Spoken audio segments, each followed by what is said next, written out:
big, beautiful bill that created an investment account for every child at birth. You know, every child gets on their phone a little share of Microsoft and NVIDIA, etc. That started on Saturday. You can gift into these accounts. Every child forevermore born into this country under the age of 2 is going to get $1,000 invested in the S&P 500 that can compound for their lifetime. If you start with $1,000, as you know, and that is matched, and you add just $10 a week, that's $50,000 for every child at 18. This makes real the promise of the American dream, not for some, but for everybody. Every child a shareholder in the upside of America. So today is a big celebration. We're going to have the first ever joint bell ringing by the NASDAQ and NYSE, and the first ever remote bell ringing from the Oval Office at 9:30 Eastern Time. So it's a great celebration. We've got incredible CEOs from Michael Dell to Ryan McInerney and across the spectrum who've joined the Invest America CEO Council, who are giving huge contributions of their own. And of course, you mentioned Gwen Shotwell's gift this morning, an extraordinary gift. 2 million shares of SpaceX to 2 million kids that they'll hold in their accounts over the course of the next 10 to 20 years. And when they're 18, they can hold on to the shares of SpaceX or sell those shares. But it shows the flexibility of this platform. This is not a program. This is a platform. It is the largest unlock of direct philanthropy in the history of the country. Yeah, I think that's something that we're very focused on, making sure that everyone hears about this program, encouraging people to tell their friends, their loved ones, that these accounts are there, and, eligible newborns are getting $1,000 seeded by Treasury, which is especially powerful. But we're also relying on the surge of philanthropic activity. I mean, you see Michael and Susan Dell there through their foundation.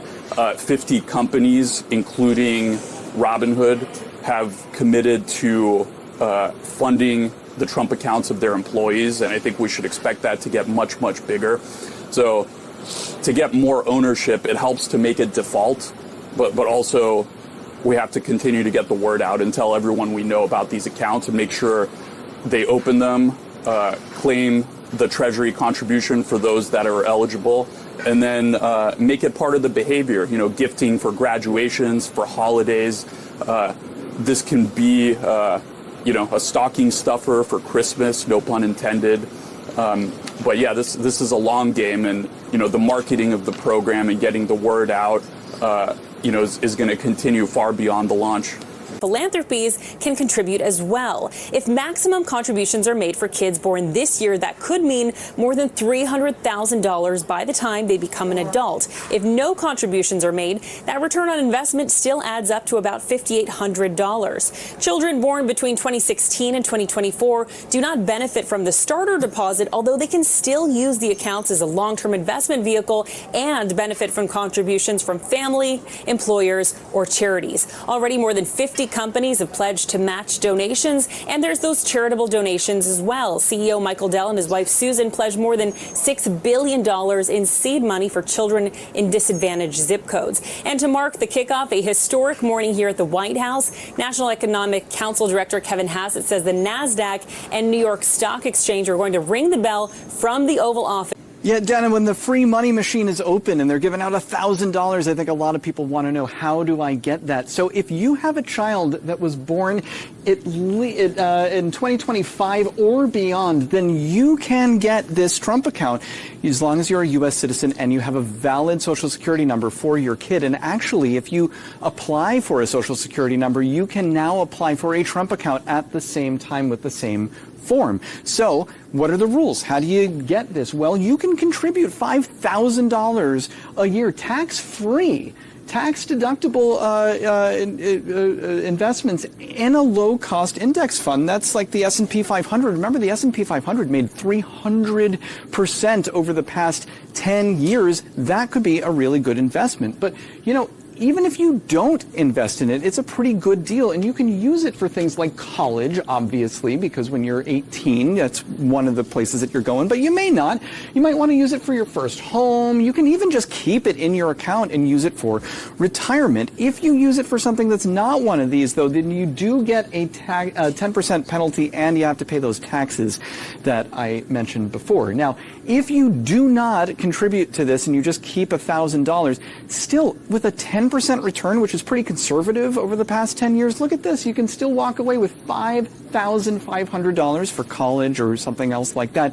Now, that's not going to pay for college. If you do max out your contributions, you're talking about some really serious money, about $250,000 by the time your child is 18, assuming that 10% return. So the question is, how do I get this? Well, of course, it is IRS Form 4547. Why do you think that might be, Dana? And it is the trumpaccounts.gov, where you can sign up for all of this.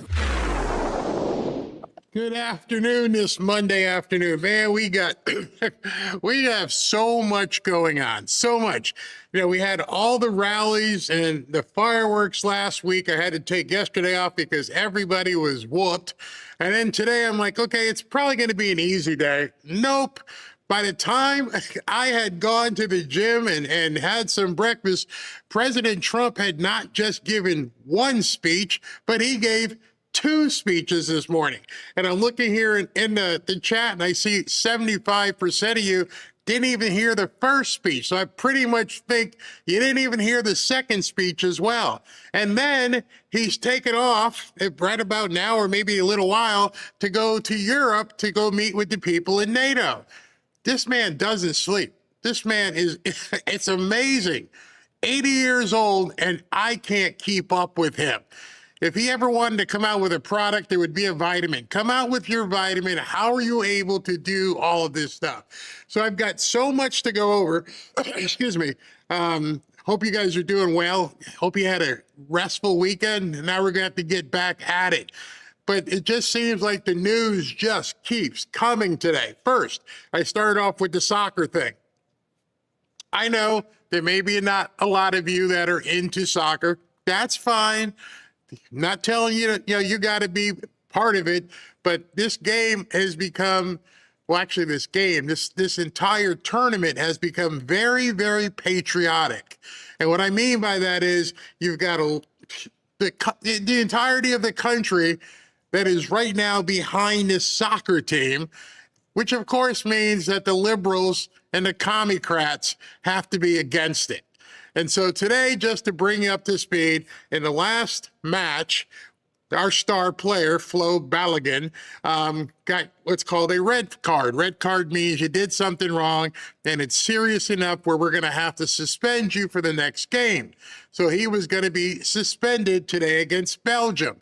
Our best player was going to have to sit on the bench in the World Cup being held here in America. President Trump made a couple calls.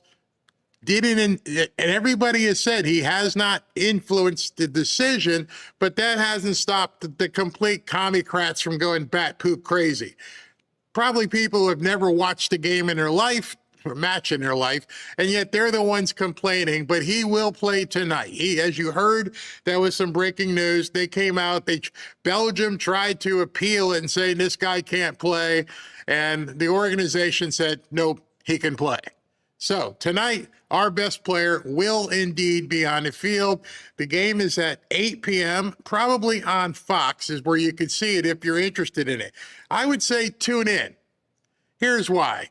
What I've been telling you guys for months is that the turning point on this entire election, I think, is happening as we speak.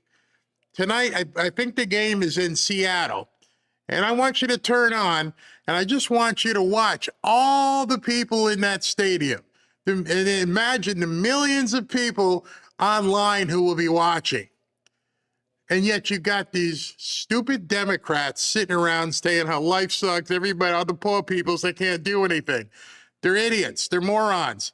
You want to get enlightened? Well, you probably got enlightened during the fireworks display, seeing 250,000 people out there. Reality and I don't mean this with any pun intended, reality trumps the narrative.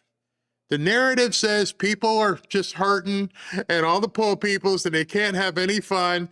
And then you do this. Well, there's a shitload of people having fun right now. Oh, there was a lot of people watching fireworks, even though the air became toxic, as they were complaining. And then right today being July 6th, it's just going to keep happening. It is going to continue.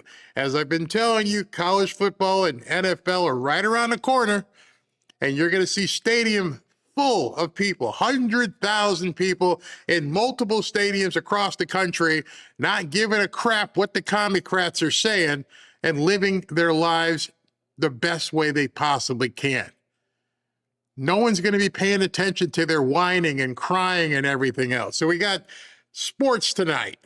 We're going to talk about the Trump accounts, which there's a bunch of speeches I'm going to show you, and we're going to do some reactions. So I'm not going to play it I'm going to play it all the way through, but I'm going to jump in because I really think people have no idea what the hell is going on, both on the left and some on the right.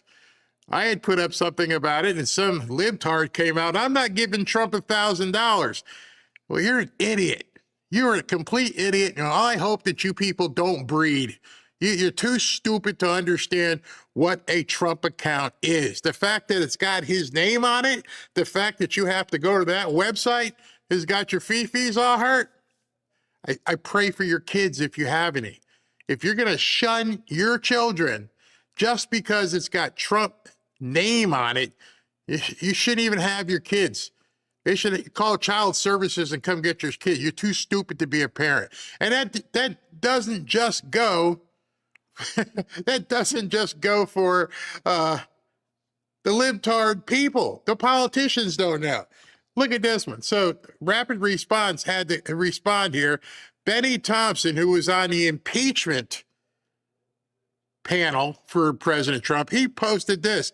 It's safe to say I would pass on a Trump account. Trump University already taught us what happens when his name is on the brochure.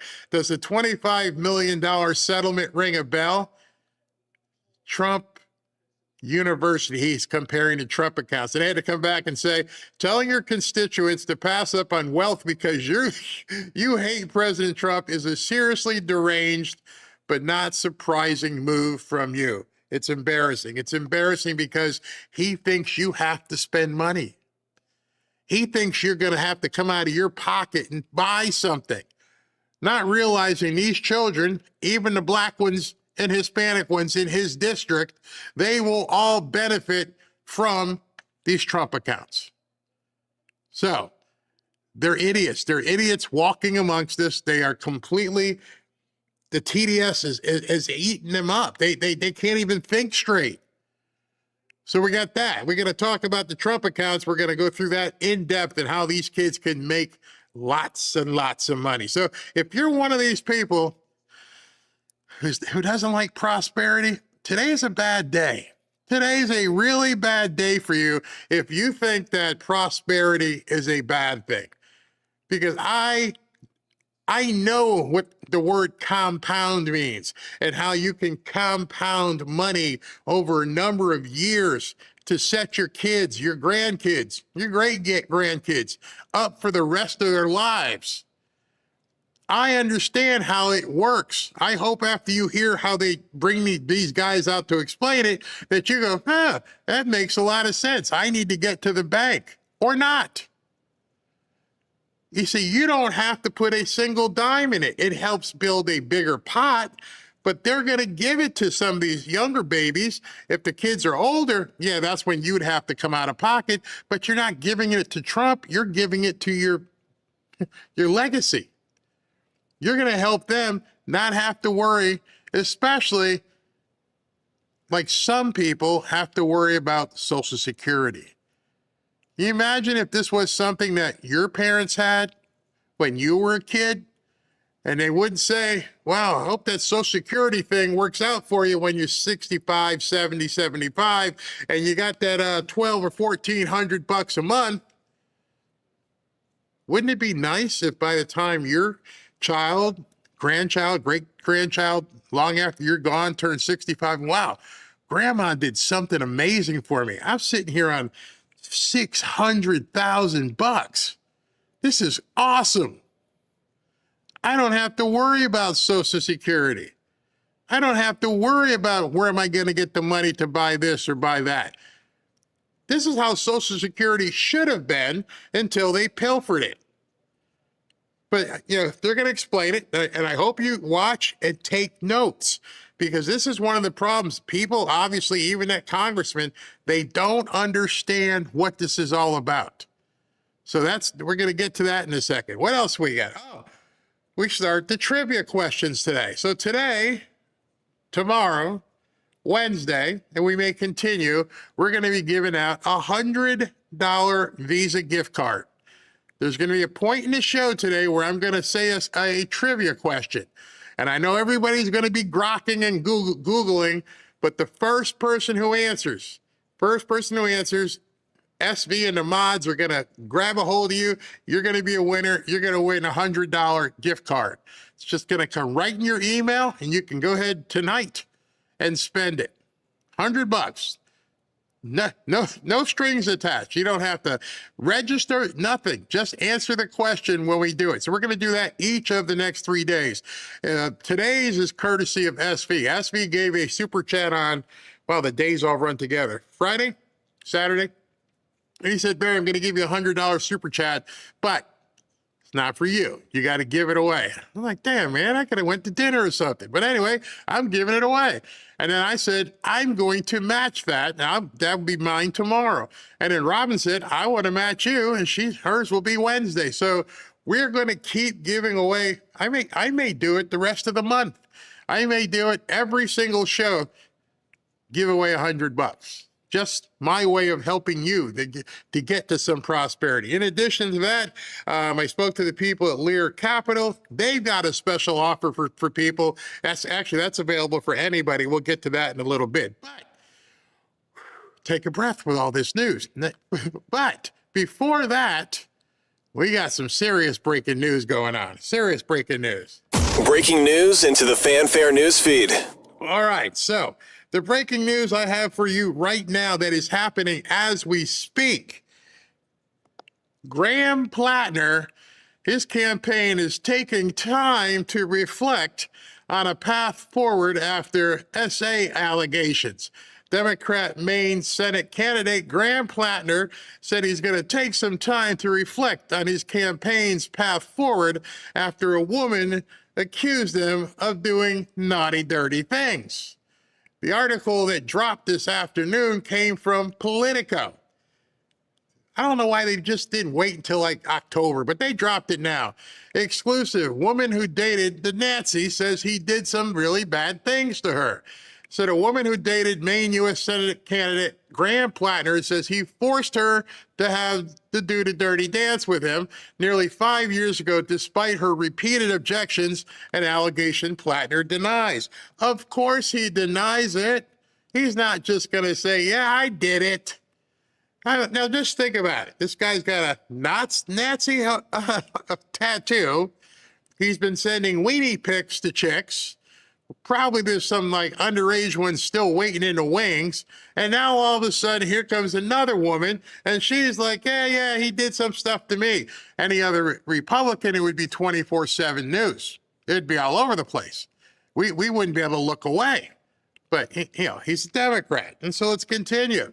The woman, a 41-year-old Maine resident they named her, Jenny Rossico, detailed the alleged incident to Politico in 3 interviews over the past 2 weeks. So they know this was coming. They knew it was coming. Politico also spoke with a man Rossio dated and coincided years after the incident and reviewed documents, including emails between Rossio and her therapist and messages between Rossio and acquaintance whom she warned against getting involved with Plattner before he ever ran for office.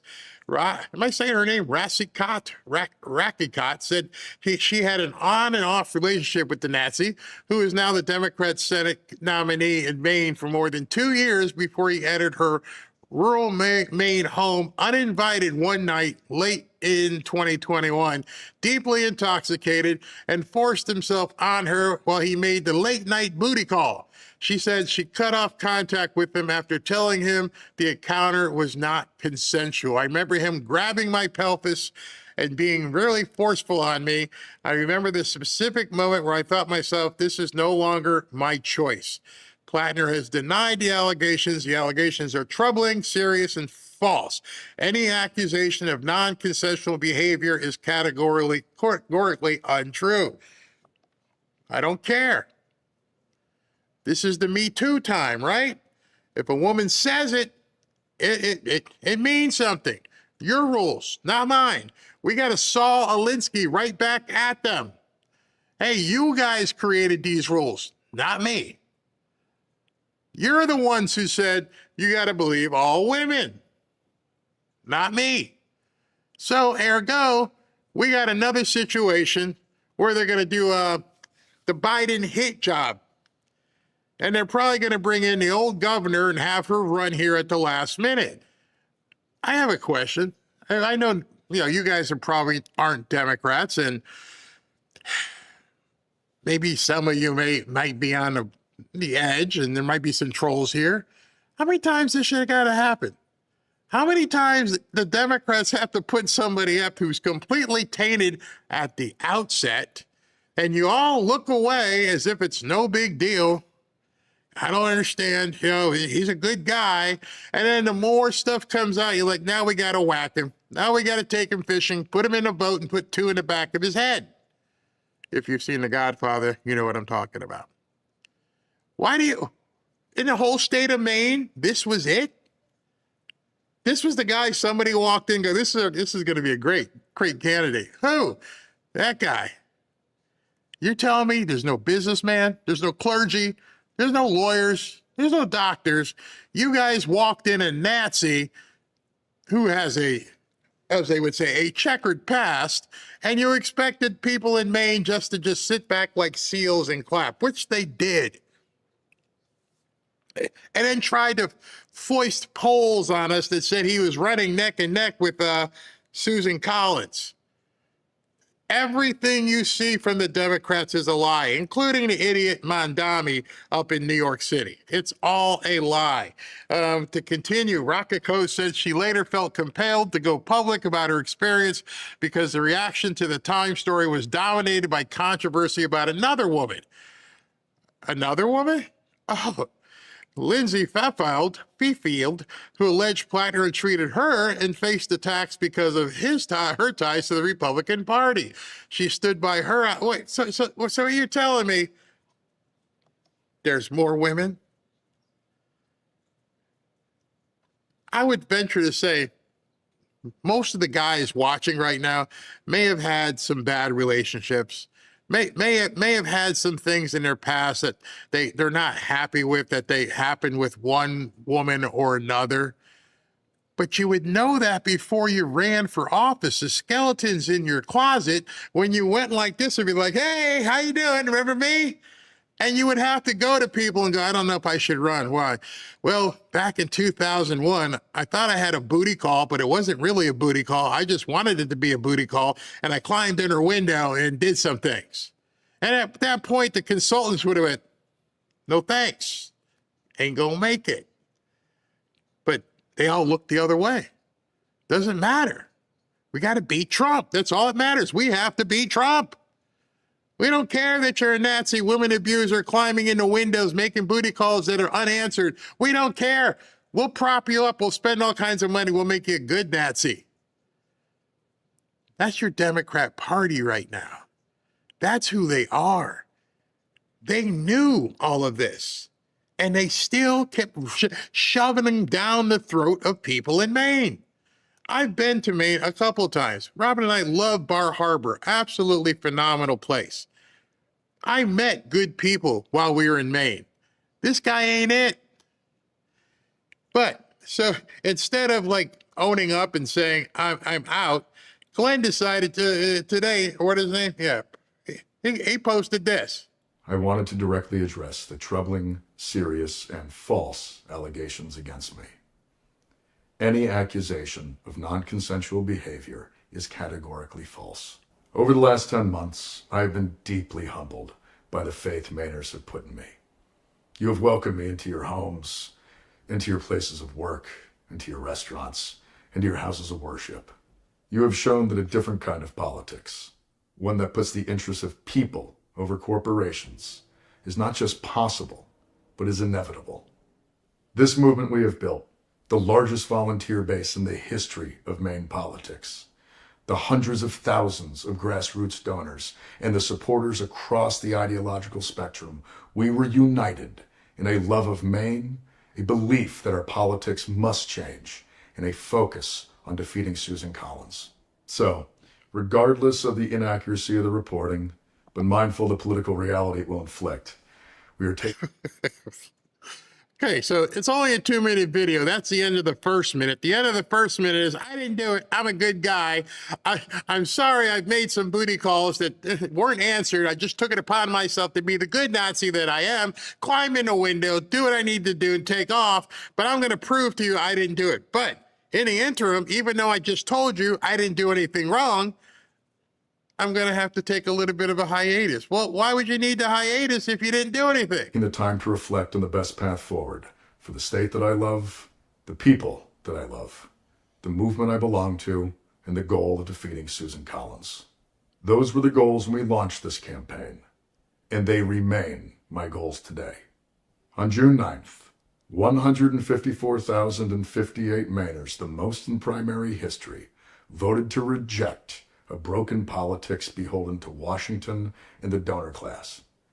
They voted for hope, for change, to take back our economy, to take back our power, and to take back our Senate seat. Throughout it all, you never turned your back on me, and I will not turn my back on you now. Every one of you deserves to see that vision come to fruition and see Susan Collins defeated, and we will use every tool at our disposal to do so. As Maine goes, so goes the nation. As always, thank you.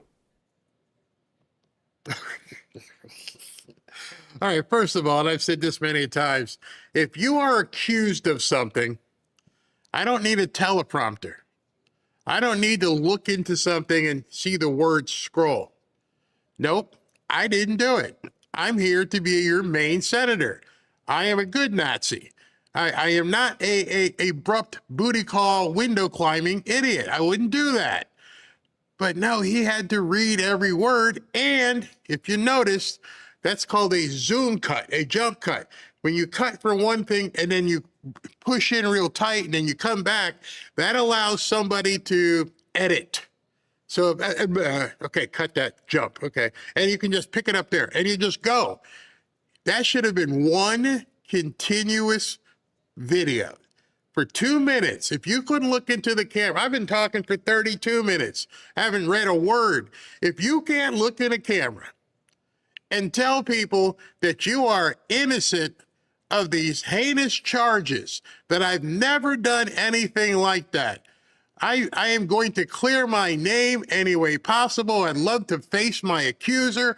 I'd like to go on television and have you ask me any question. That's how you tell people I didn't do it. Susan Collins doesn't have anything to do with this. Susan Collins should have never came out your mouth.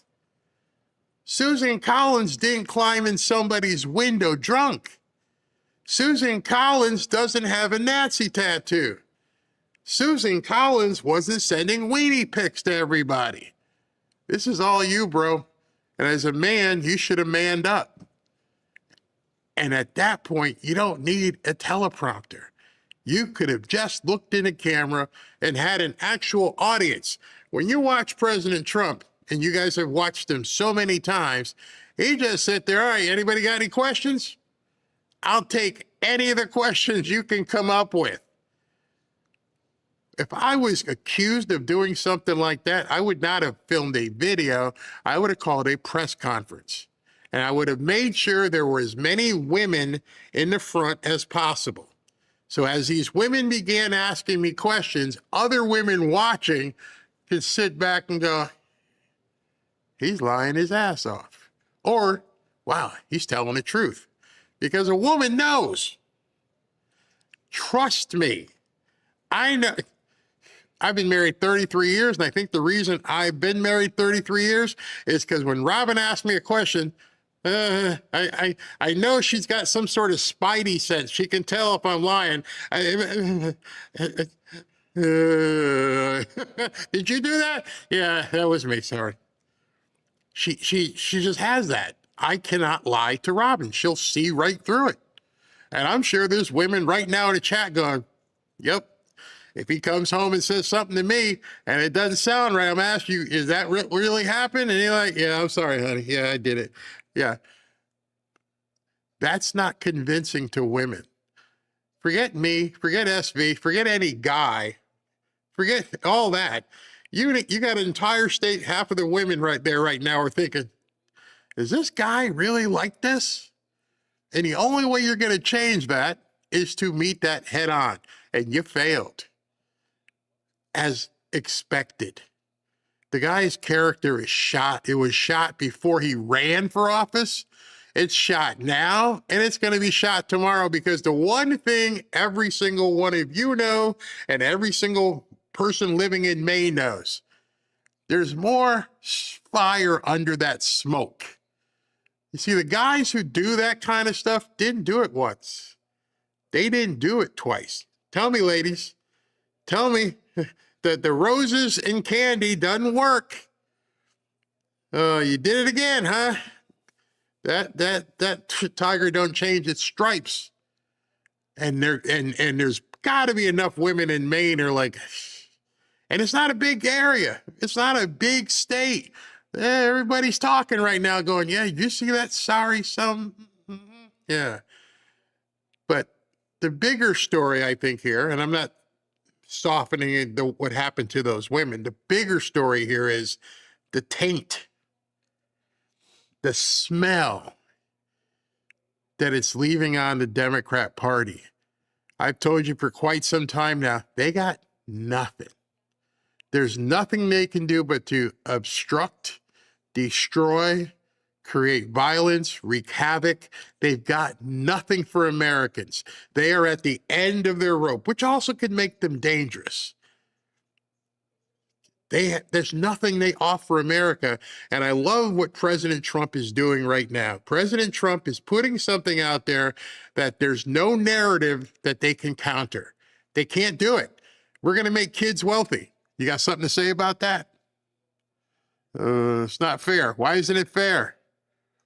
When you hear this speech, it's not just a speech, it's a room full of people talking. I know, I'll shut up, I'll get to it.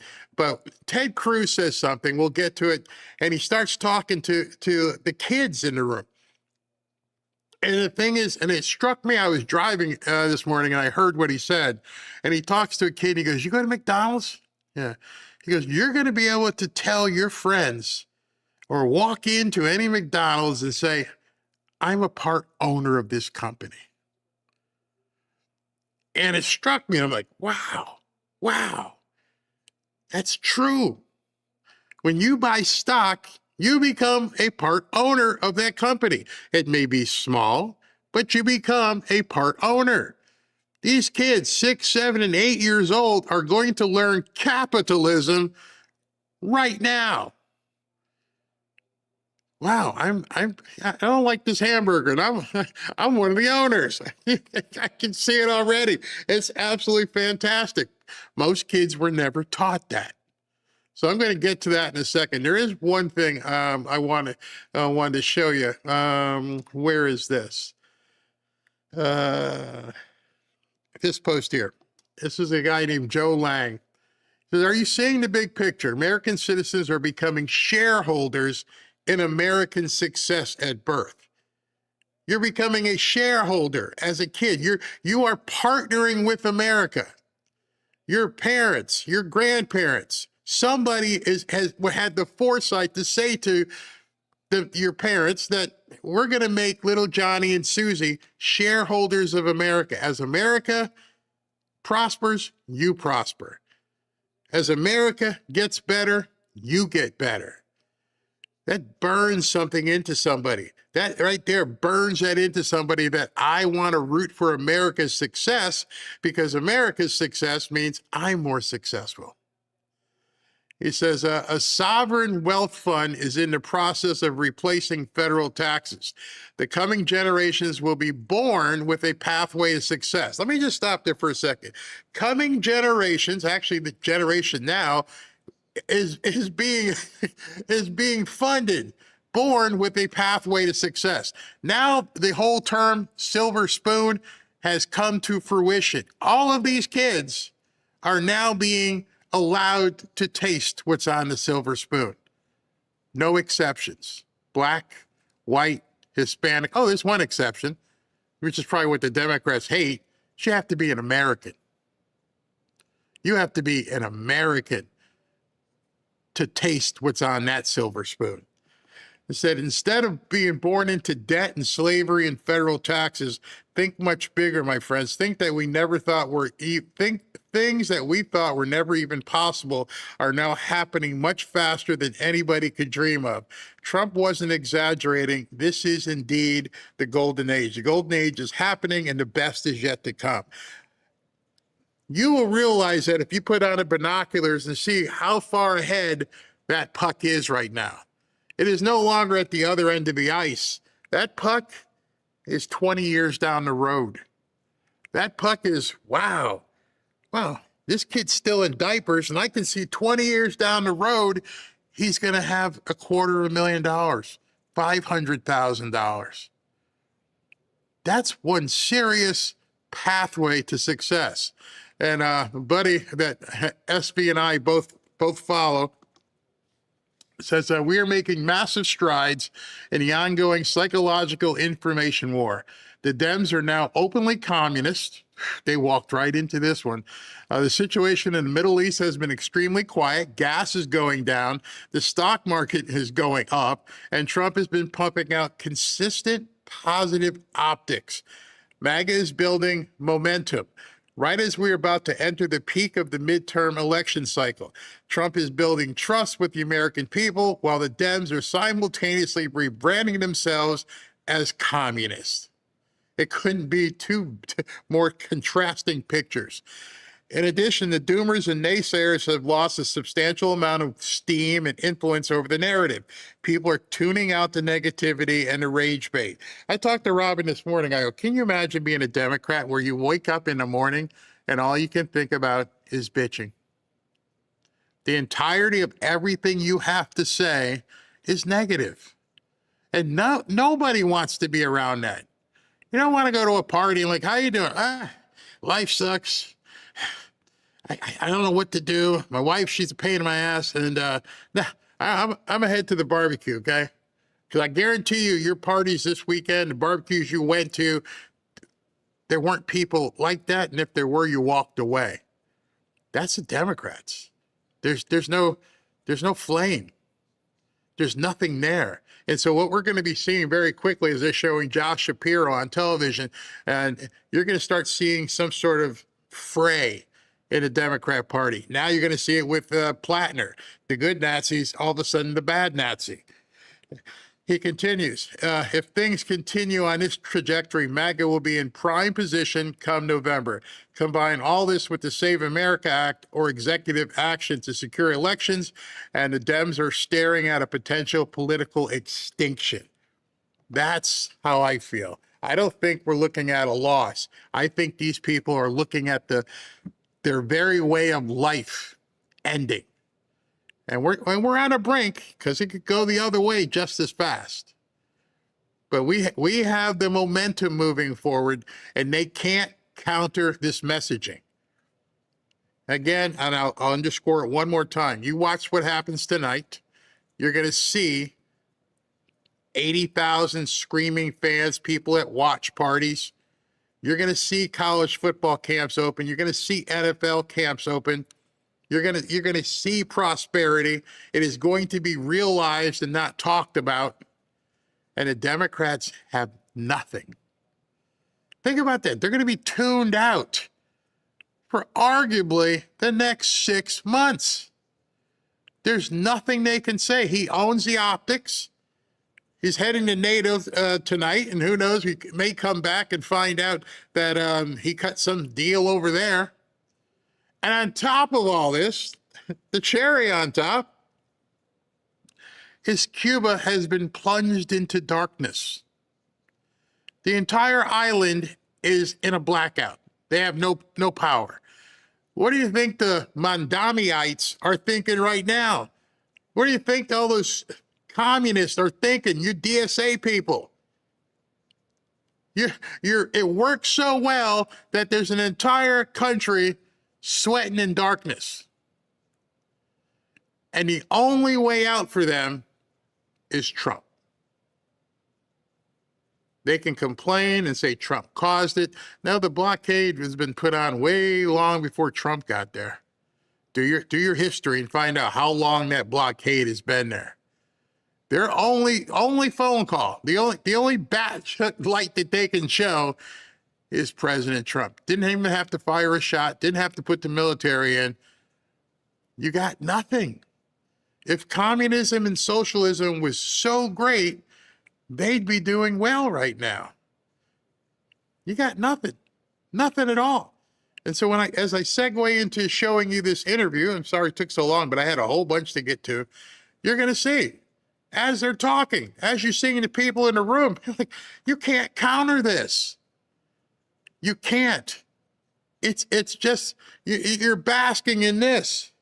We're going to win so much, you may even get tired of winning. And you'll say, please, please, it's too much winning. We can't take it anymore. Mr. President, it's too much. And I'll say, no, it isn't. We have to keep winning. We have to win more. We're going to win more. And right now, what makes it so funny is, again, it's July. It's July. We haven't seen what the grand juries are doing. We haven't seen, there's so much anticipation we all have. Let him cook. I'm telling you, let him cook, because he's definitely got the frying pans out right now. Hey, good afternoon, bro. How are you?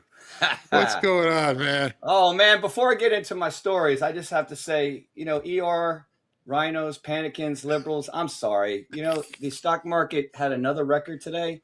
53,055 up. Oh, it hit 53? Yes. Oh, my goodness. Can we do the winning meme one more time? Hold on, I gotta pull that up so people can see it. Oh my gosh, yeah. I was sitting here talking, and the wow, price of oil is wow. down in the mid-60s per barrel. Prosperity. Winning. Oh my gosh, 53,000. First time ever. Wow. Wow. What do you say about that? You can't. Here's what I can say. Here's what I'm going to say about that. Get some. Yes. That's the answer. Get some in a hurry. All right. What do you got here? The first story. I got a couple that dovetail off a couple of your things. So the very one on the bottom from Eric Doherty. Yes, there it is. So look at this. A new poll just found that Susan Collins is surging ahead of Plattner. And this is before what happened today. So I won't say that. Democrats are panicking as control of the Senate could run right through Maine. They may now desperately try to boot him from the race. They're going to swallow him. That's exactly what's going to happen. So Susan Collins must win. Trump is right. So interesting. He looks like a hostage in his own video, doesn't he? Like, okay. When I was looking at this, here's what I was saying. First thing I would do, get a shave, bro. That's the first thing. Second thing is comb your hair. Number 3, get a nice suit and tie on so you look presentable. You look like the drunk that the lady called you. You look like somebody who would have climbed in the window. Oh my gosh. If he climbed in my window, he's going to get hit by some lead, man. Pew, pew. Ooh, nasty. All right. Crazy. So, and then the next story was dovetailing off the Trump accounts. I don't know if you saw this one. The rep Benny Johnson from Mississippi. Oh yeah, I just played. Okay. But you got more here. Go ahead. So yeah, so he's getting ripped. He's calling on everyone to avoid opening a Trump account for their children, which includes a free $1,000. Make it make sense. Thompson represents a very poor district, poor per capita income in his seat, and is nearly $27,000 per year. Poverty rate is over 20%. Democrats are so deranged that they want disadvantaged Americans to pass up on $1,000 plus investments because of Trump. I just don't get it. I don't understand that. You responded to that guy on my post. Like, I'm not giving Trump 1,000. I'm like, oh my God, you're an idiot. I mean, I've said it, but you guys will hear them explain it in detail. And anybody who doesn't know, you don't have to put up a dime. It just depends on if you want to compound more interest. You have the option of putting more in. Exactly. Wow. If they don't understand that, I mean, it's like leading a horse to water. You can't make it drink. So at that point, the horse is going to go, become glue. And here's one that I thought was interesting. Carolyn Levitt. Did you see what she wrote? It's the only one from Carolyn I sent to you. This is interesting. And this is in your field of work, your real estate, which makes sense. This one. Okay. Yes, there it is. So a new Federal Reserve working paper found the record surge in illegal immigration during the Biden administration triggered higher home prices and rents. All right. So her title there, she didn't go through the whole thing. I'm going to cover that tomorrow because we got more prosperity coming. But just to give people an idea what they found out, actual documentation that, putting millions more people into certain areas under the immutable laws of supply and demand would cause the prices to go up. So they found out by putting all these illegals in, it caused housing prices to go up 30%. Wow. 30. Yeah. It's unbelievable. And there's so many, that brings me to something else. There are so many, I was going to cover it tomorrow, but see what you did? You got me jumping. I get you going, man. I get you going. You got so many people putting out disinformation out, so much. All right. So this guy had posted something and said, Florida home prices below high via Zillow. That's your first indication the guy has no idea what the hell he's talking about. Miami, 3%, West Palm Beach, 5%, Orlando, 5%. And somebody down, and one of his people here said something. They're all laughing at him.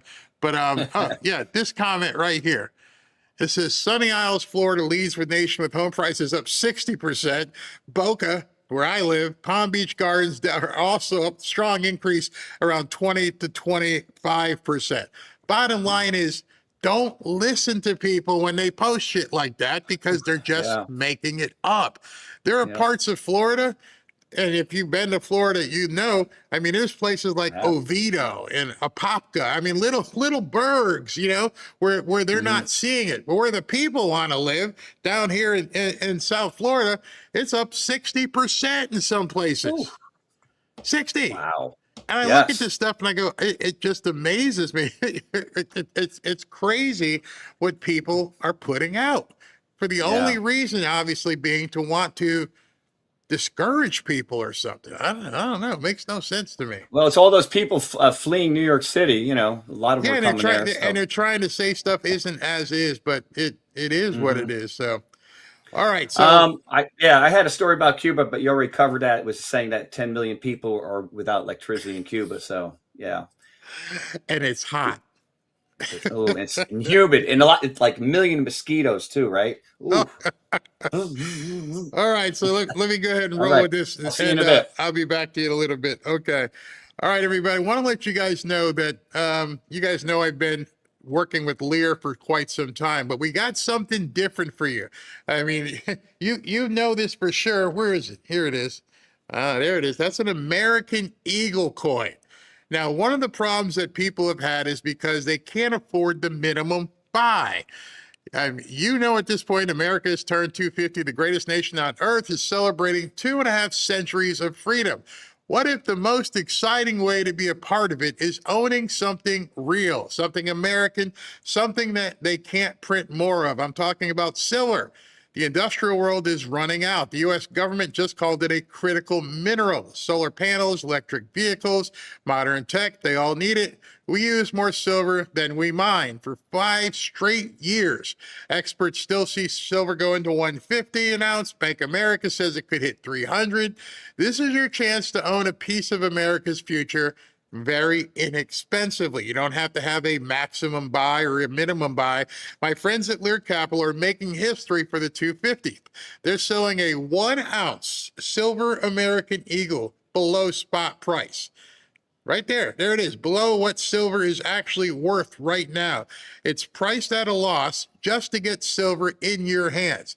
Well, limit 1 per person, first coin special, free shipping, fully insured. Now, here's the catch. As you can see on the banner there, it's only available for 24 hours. When the website at barrycoinoffer.com goes away, so does the offer. This silver American Eagle, backed by the U.S. government, is 1 ounce of pure, fine silver, a tangible piece of American strength you can hold. Be a part of the 250th celebration on your first coin of silver today.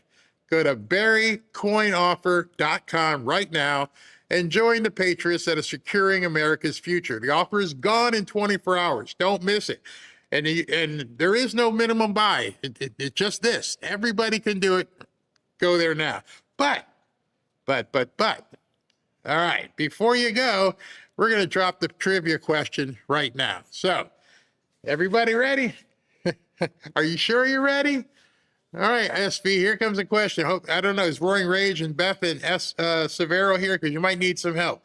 All right, here's a question. The first person that answers it correctly, and let you know, I won't be looking, so if you got a bitch at SV. But the first person that answers this correctly will get a $100 Visa gift card. All right, everybody ready? Hope you stayed kept the silver website open so you could go back to that after the trivia question. Remember, it's barrycoinoffer.com. Don't want you to forget that. Now, here is today's trivia question. Drum roll. That's my pseudo drum roll. Here we go. Ready? 2 country music stars have won The Apprentice. Who were they and what seasons did they win? 2 country music stars have won The Apprentice, so you got to have their names. And what seasons did they win? Good luck. One man is being victimized by our own government. One man whom they fear, yet whom millions love. One man who is willing to take the poison arrows of lawfare. One man whose voice has been taken away by a corrupt judge operating in a corrupt system. One man who has been ridiculed and insulted. One man who refused to back down. One man who refused to back down. One man who refused to back down.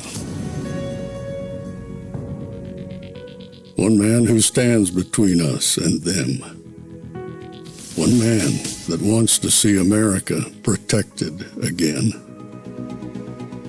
One man who wants to see America prosper again. One man who understands that a man is a man and a woman is a woman. One man who understands and protects the blessing of life. One man who wants to restore American exceptionalism. One man who once again wants to make America that shining city on a hill for all to see. A place where all the people of the world glowingly set their eyes upon. America. One man who unashamedly wants to make America great again. That one man is Donald Trump.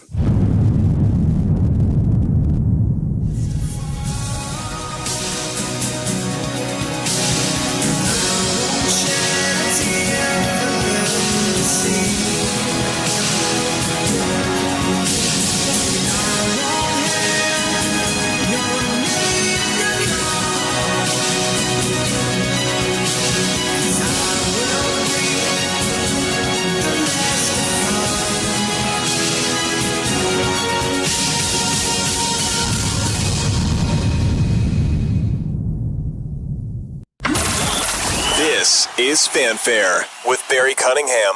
We got a winner? Yes, we do. It was on Rumble, actually. I'm sure it was probably Grok or Googled, but he or she is the first one. It's Haggis and Whiskey. I'm letting him know to send me his information or her information to me, and I'll get that to you. I'll send it to your email. All right, awesome. So congratulations, Haggy and Whiskey. $100, that just like that. So we'll do it tomorrow, and we'll just keep doing it, and it's going to be that simple. Again, I'm just going to put email in, and the email will hope you recognize it when it comes. It's going to come from, I forget what the card company is, but you'll get a $100 Visa gift card just that quick. All right. Congratulations. Let's go. It's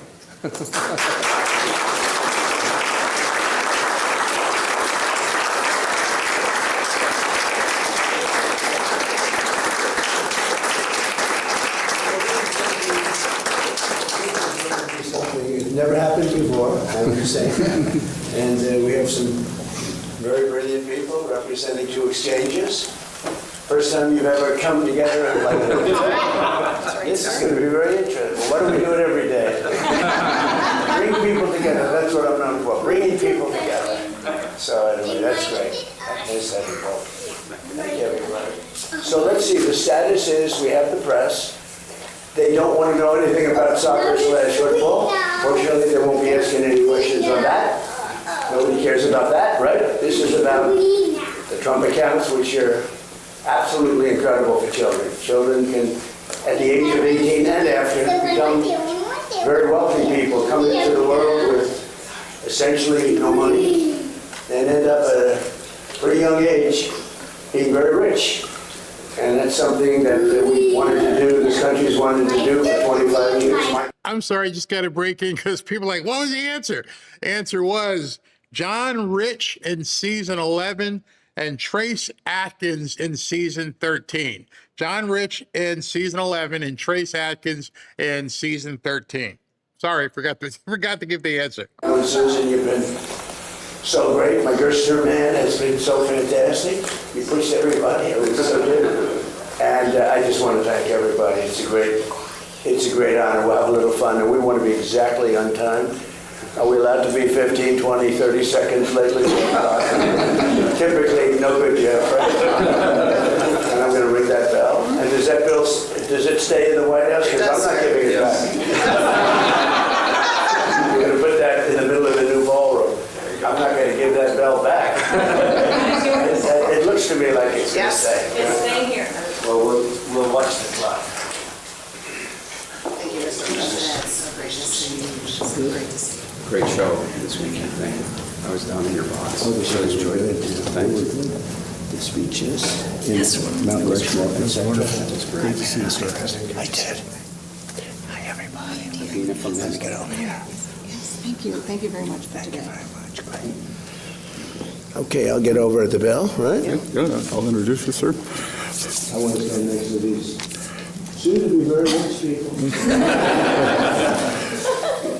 Good, so we'll get going, and good morning. I'm grateful to be with you on this historic occasion. The American dream belongs to every child, and today we are equipping the next generation with the right to claim their rightful share of it. Through Trump accounts, our president is creating an ownership economy where all citizens become shareholders. 38% of American families do not have any exposure to our great equity markets, but with Trump accounts, over time, we can get that number to 0. Already, 6 million American children have signed up, 86% of them with families earning less than $200,000. U.S. Treasury, 1.4 million of those accounts will receive $1,000 from the U.S. Treasury to seed the accounts. When the markets open in just a few minutes, Right now. Trump accounts will benefit. So ring the bell, Mr. President.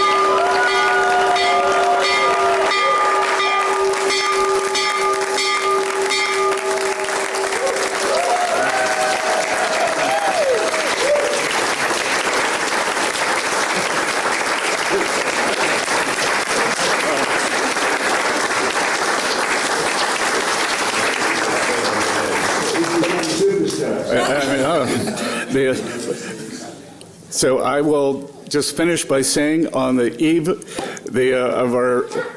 the heels of our 250th anniversary, that this will be one of the president's most enduring legacies, and the great bounty of this will go for generations to come. It is my privilege to invite President Trump to speak after we had two firsts today. First time we've ever had the New York Stock Exchange and NASDAQ. They do a joint opening, and first time we've ever had the opening bell run in the Oval Office. So, Mr. President.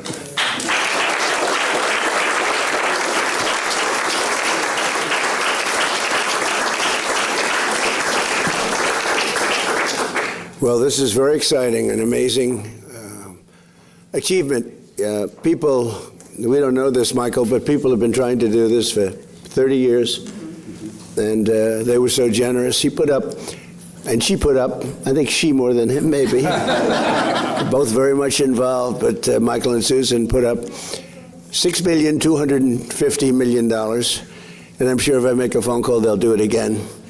The job they've done is incredible in life, so we want to thank you very much. Amazing, really amazing.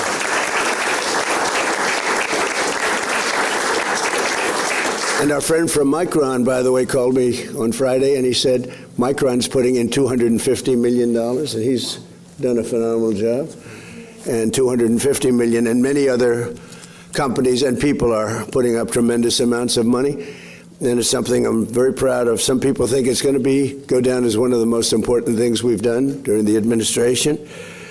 So after a truly historic weekend celebrating the 250th anniversary of America, today we're thrilled to officially launch the Trump accounts. And we had some beautiful people and speeches and tremendous crowds. We had the biggest crowd anyone's ever seen that unfortunately lightning caused it to leave. And everybody said, well, we'll do it another time. When I heard that, I said, no, we won't. Everybody had left. I said, we're not doing it another time. We're doing it on the 4th of July. And we actually started the speech on the 4th of July. We had to wait a little while, like a couple of hours, let the lightning pass. And everyone had left. And we came back, and they had 150,000 people came back from they took their car. They're going back home to Texas. They turned their car around. They came back. You wouldn't believe it, 150. I think the 150 was more impressive than the 425 or whatever it was. It was pretty amazing. And Mount Rushmore, likewise, was so incredible. So people love our country. Our country is doing incredibly well. Strongest military in the world has been displayed with Venezuela, who we're getting along with fantastically now. We've taken hundreds of billions of dollars of oil and given them hundreds of billions. They have more money than they've ever made. And we're doing very well. We paid for the war many times over. And then Iran, we're doing actually equally as well. We're just not getting the kind of coverage that we should. But we have eviscerated them military. And the bottom line is our country is strong. We have the greatest military anywhere in the world. I was with President Xi 3 weeks ago, and I said that, and there was no argument. Nobody's arguing. We built it during my first term, and we're using it now for very good reasons, because in this case, Iran can never have a nuclear weapon. We can never let that happen. On Saturday, July 4th, our administration deposited one-time seed contributions of $1,000 each into the Trump accounts of over 500,000 American children. It's a lot. And millions more will be getting additional contributions from generous donors like, as I mentioned, Michael and Susan Dell. They are truly incredible people. Go out and buy a Dell computer. He's not doing it for that. But I'll bet his business, Brad, has gotten even bigger. I have a son that loves their laptop. I have to tell you, no, I want a Dell. We're going to get him that money back one way or the other. And then I'll ask for another $6,250,000. We'll start the whole process all over again. No, he makes an incredible product, and right from the beginning. And Brad Gerstner has been pushing this, so he's a very successful man. Not quite as famous as the Dell family, right, of Michael, but you are. He's an amazingly successful guy, and he's put up a tremendous amount of money. And again, I want to thank Micron and all of the companies that have already called me, and they're putting up a lot of money. This is nothing. This is not me. And putting the name on it was not my idea. That was a whole group of people that passed legislation, because this is all made possible only by the passage of the great big beautiful bill. And I knew that this was happening, but I didn't know. All of a sudden I see my name on it in the bill, but I'm very proud to have my name. They think it would sell. They said, it'll sell better if your name's on. I said, look, leave it on, but I did not. I just want to, I did not ask for it. Michael, is that a correct statement? Did I ever go to you and say, Michael, don't put up the money unless they use my name? No. But I have done that in other cases. I will tell. All right, so let me just jump in right there, because in case you didn't understand there, I want to make sure everybody knows. So these Trump accounts, the government is putting in the money for the babies.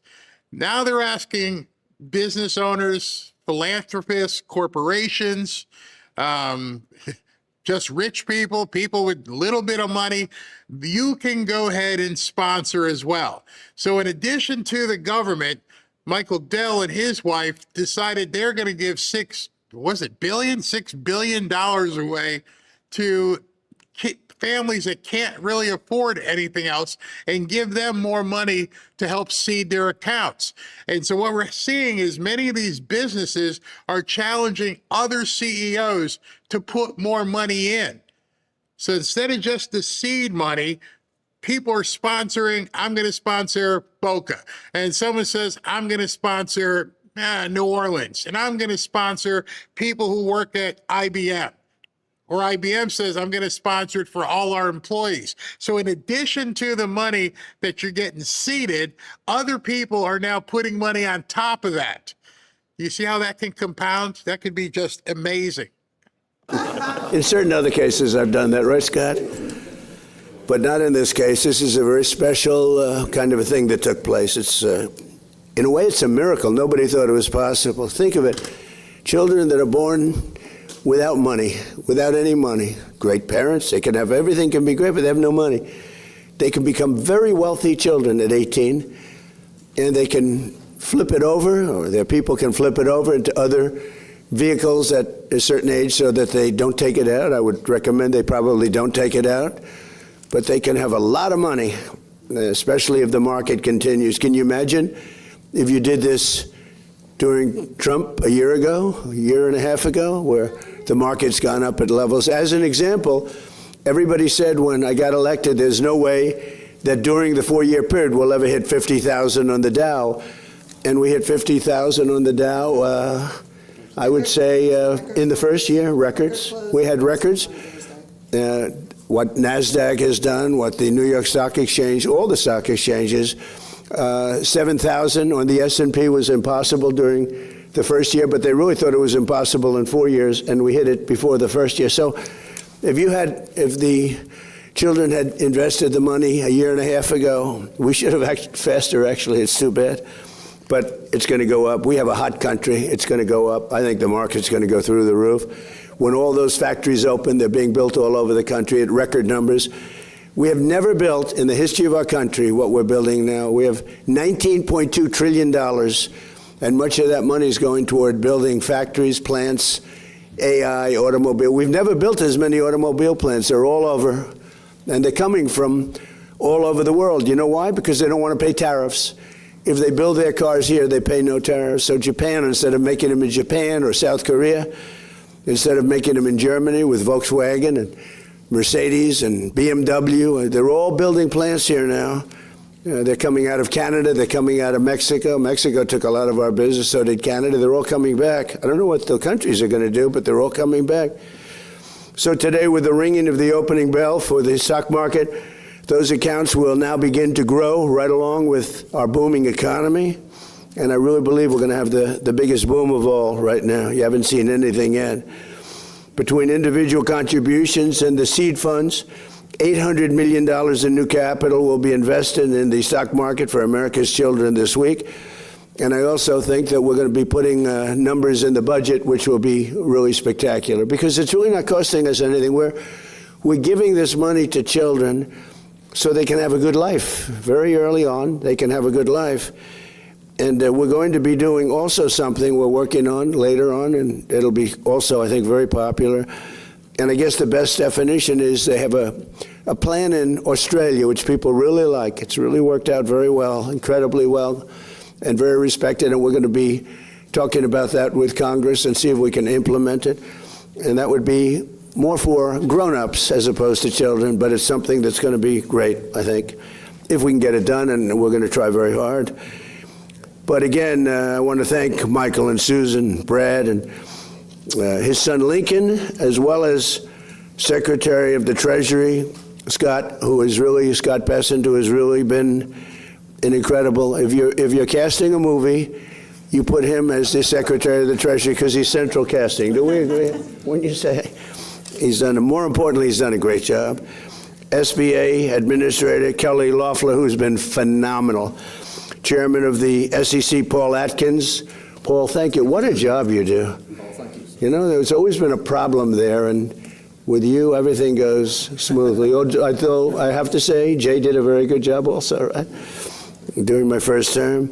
But Paul's been incredible. Everybody wanted Paul, and he's exceeded expectations, I will say, and everybody knows it. Thank you, Paul. Great job you're doing. Director of the National Economic Council, Kevin Hassett. I didn't want to lose Kevin. I said, Kevin, you're at a huge disadvantage because selfishly, for a certain other position, and we have another. We had the two Kevins, and they're both great. And a friend of mine, Ted Cruz, we fought each other for a while, and he's a very tough competitor, and we became friends. We were actually great friends before the campaign, and everybody said, will this ever end? In fact, he was doing a rally. He said, could we do a joint rally? That's like you people doing a joint bell ringing. It's like crazy, right? But he said, remember we did the joint rally outside in Washington. We had a big crowd. And the media was saying, will it ever end? I said, it will, but not yet. But it ended. But then it came together better than ever before. He's done a wonderful job as a senator, highly respected. In fact, somebody said, would you ever appoint him to the United States Supreme Court? Because he's a brilliant lawyer, Ted. I said, well, he's the only one I can think of that's going to get 100 votes. All Republicans will vote for him. All Democrats will vote for him because they want to get him the hell out of the Senate. No, if I was having a hard time with getting the votes, I would appoint Ted Cruz. I get 100%, a guarantee. But when you look at all of the different things that have taken place, and you look at the international nature of what we're doing, because these are all international companies. So many I can't mention because they're too big to mention. The kind of money that's being invested is really, really incredible. So again, I want to, just because they're friends of mine, but the Exchange CEO, Jeffrey Sprecher, is here today. He's an amazing man, amazing success. His wife has done a fantastic job at small business. They call it small business, but when you add it all up, it's probably the biggest business in the world, right? But Kelly has been incredible, and Jeff, thank you very much. New York Stock Exchange President Lynn Martin, we want to thank, and NASDAQ Chair and CEO Adina Friedman, and NASDAQ President Nelson Griggs. We have all of them. Mm-hmm. This is a fantastic group of people. Thank you very much. Thank you. We've got them all. Did you ever think you'd be in this same? Well, this is a great room. This is an amazing room. I always, when people walk in, the biggest people in the world, people that are, in many cases, on your exchanges, right? They walk in and they look around. They go, oh my God, I can't believe it. I don't want to use names. Larry Ellison walked in. And he said, what? Where am I? This is so... it takes a while. Actually, if you're negotiating, you have people at a great disadvantage because they're all screwed up, you know? It's a great place. I think it's the most important room anywhere in the world. So I thought it would be good to do this here, right? We seldom do that. But this was the first ever joint bell ringing between the New York Stock Exchange and NASDAQ. And hopefully it won't be the last. I think it's, you know, there are a lot of things you could do together that would be good. It's amazing the way you came together, and it was really easy. And they're competitors. But it's a great tribute, I think, to all of you that you're able to do this. People are talking about it. The SEC chair, let me ask you, are you shocked that they came? This makes your job, doesn't this make your job a little bit easier? Isn't it nice? Well, Yes, it does. Why can't we do that with Democrats and Republicans? Maybe that's a tougher one. I think that might be tougher. We like borders. We like things that they don't like. But if parents have not done so already, and they are doing so in record numbers, they should go right away to trumpaccounts.gov and sign their child up for a free investment savings account. And again, a lot of people are people that are uninvolved in terms of they don't have the children, but or their children are older, but they're putting millions and millions of dollars into the accounts of poor children, financially poor children. And the parents can't even believe what's happening. So it's an amazing thing. But parents, loved ones, churches, and generous companies and individuals will be able to contribute funds to these accounts to grow throughout the child's life. And again, if we have a good market like we do now, they're going to become actually very rich. They'll have hundreds of thousands of dollars. Think of that. Think of it, a child that has no money can have hundreds of thousands of dollars at a very, very young age. Accounts could grow to be worth numbers that nobody ever thought even possible just 6 months ago before we did this. And again, I have to thank Michael and Susan because they were so proactive. It was really amazing. I just think. You know, one of the things as you listen to President Trump talk about this, and you have to understand how it's still going to be a hard sell, especially to people who have not invested before. They can't even comprehend. So you're telling me if I just go to this website and I sign up my kid, my grandkid, that they could have a nest egg in 18 years of $250,000. Think about that for a second. For many of you, many of your friends who have raised children and watching your children raise their grandchildren, do they have any idea, or have they ever had any idea, that their child could be sitting on $250,000 or more by the time they get ready to go to college? See, there's too many people in this country who called people with money elite, and that they've complained that baby boomers have shut the door behind them. That's because they have no idea what to do. They've been going to these colleges, they go and they take these classes, they spend 30, 40, 50 grand a year going to this college. They're taking out student loans, they graduate in debt, and then they got to go pour coffee. And for the life of them, they can't figure out why they can't get ahead, when the reason you couldn't get ahead is because you didn't start when you were 5 and 6. And so rich people, or rather, a lot of people are rich. The wealthy people, this is something they were taught a long time ago.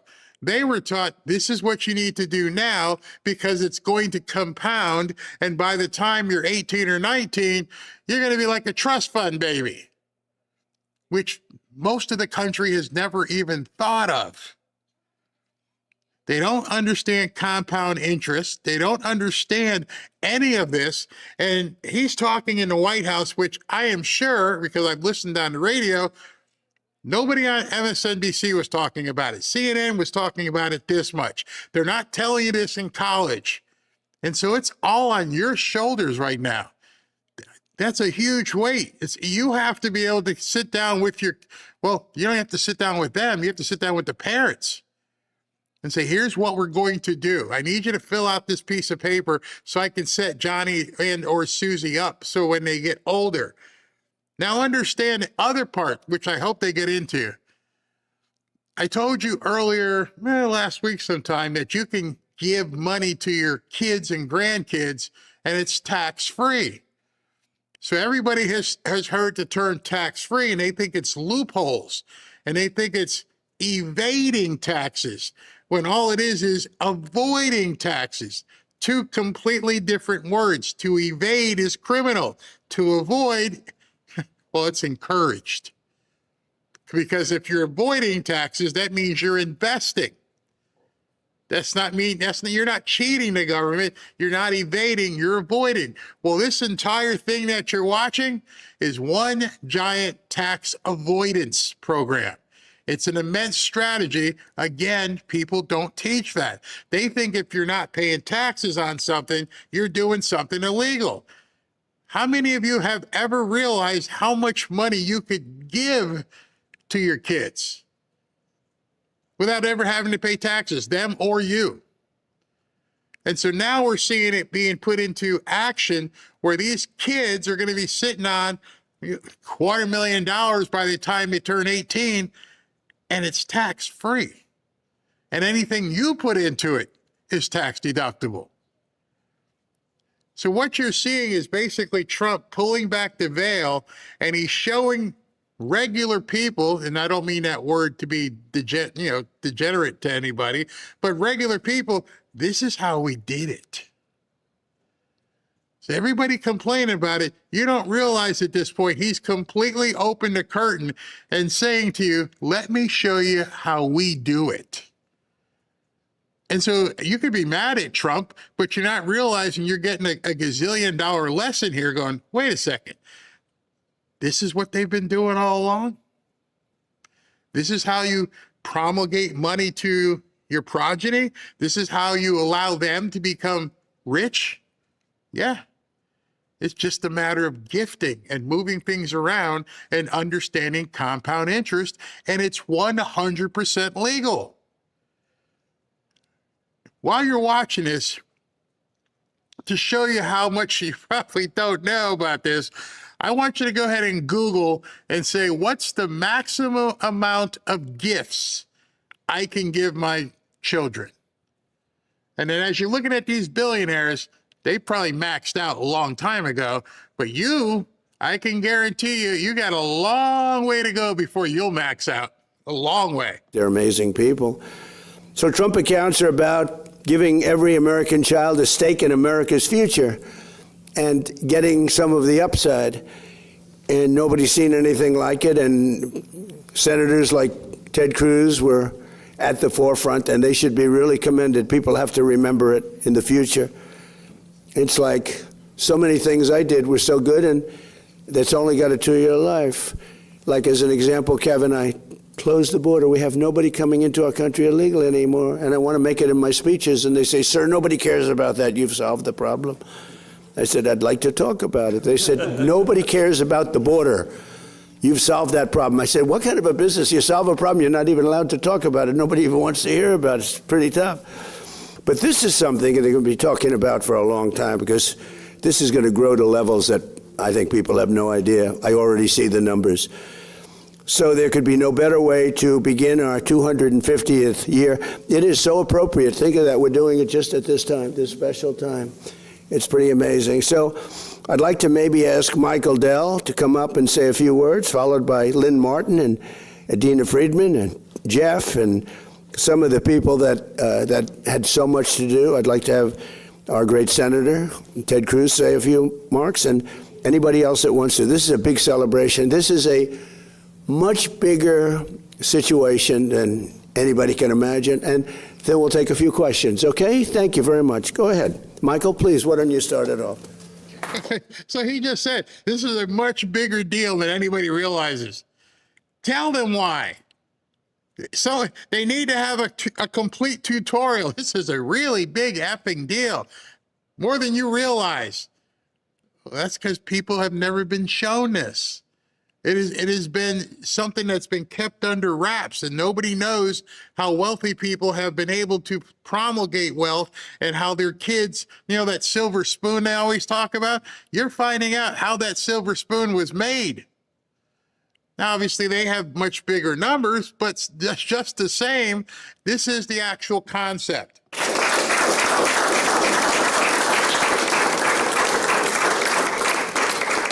Thank you, Mr. President. Susan and I are very honored to be here as we celebrate the 250th. 42 years ago, I started a company in my dorm room with $1,000. And today, every newborn American child will start their life with $1,000 invested in America's greatest companies, compounding for the future. But Susan and I didn't want the children that were born just before to be completely left out.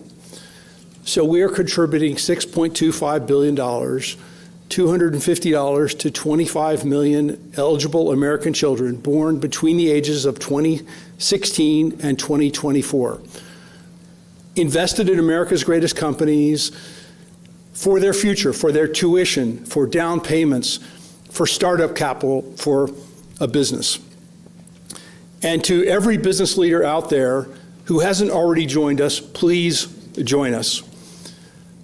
250 years ago, our founders, in the Declaration of Independence, which is right there, pledged their fortunes to an idea. Today, we're pledging our fortune to the next generation of children. So to tens of millions of American children, your American story starts now. Thank you. Susan.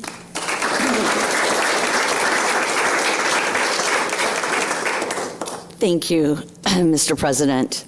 I am so grateful to you for making the Invest America Act happen. You have made investing in America's children such an important initiative for our country. These accounts are a statement of belief in our nation's young people, and believing in our country's children matters enormously. The incredible leaders of our future leaders of our country are the young children that we are raising today. Investing in America's children essentially means investing in our future. It's an investment in America's ability to grow, to lead, and to compete for generations. Michael and I have believed in this idea for a long time, and seeing this become real is fantastic.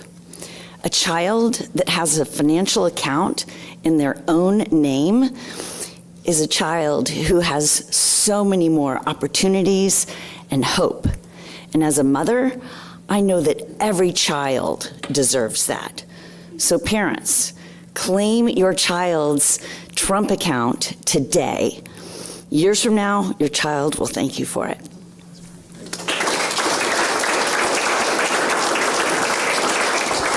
Mr. President, thank you so much for having us today. It is truly an honor to be here for this occasion. For the last couple of days, we have celebrated the thing that makes this country unstoppable, and that is our freedom. And out of freedom is born the American dream. And today, under your leadership, it is the purest manifestation of that American dream. You are offering the American dream to the youngest generation to allow them to participate in the great wealth of America. And as the president of the New York Stock Exchange, we couldn't be more proud to be here, more grateful to you and your leadership, and more optimistic about the future of this country, which is going to be led by this next great generation. We were born on the corner of Wall and Broad Street, where our first president was inaugurated. And we could not be more optimistic about this nation's future. Thank you so much. Mr. President, thank you very much for inviting us into the Oval Office today to celebrate something very special. As Americans, over many, many generations, we have come together in unity. And today, the NASDAQ and the New York Stock Exchange have come together in unity for a great common cause, the Trump accounts. The Trump accounts are underpinned by the U.S. capital markets, which are really the engine of the greatest economy in the world. But part of that promise of the markets is to make it so every American can share in that great economy. And today, with the Trump accounts, the next generation of Americans, every American, will have the opportunity to be a part and share in this prosperity of this nation. So I want to thank you for your vision, Mr. President, on behalf of NASDAQ and on behalf of the millions of families who will benefit from what you've created. So thank you.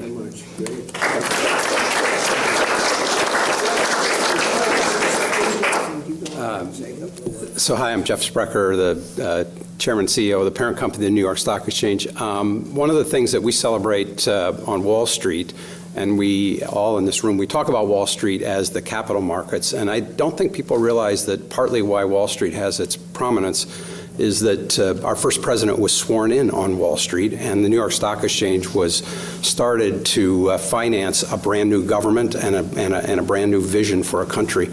So it's amazing that 250 years later, this president is making that available to all Americans directly, and so it's incredibly fitting in my mind that we're here in this capital, which obviously is no longer New York, to widen the markets for everybody in the country. So thank you, Mr. President. Yeah, thank you.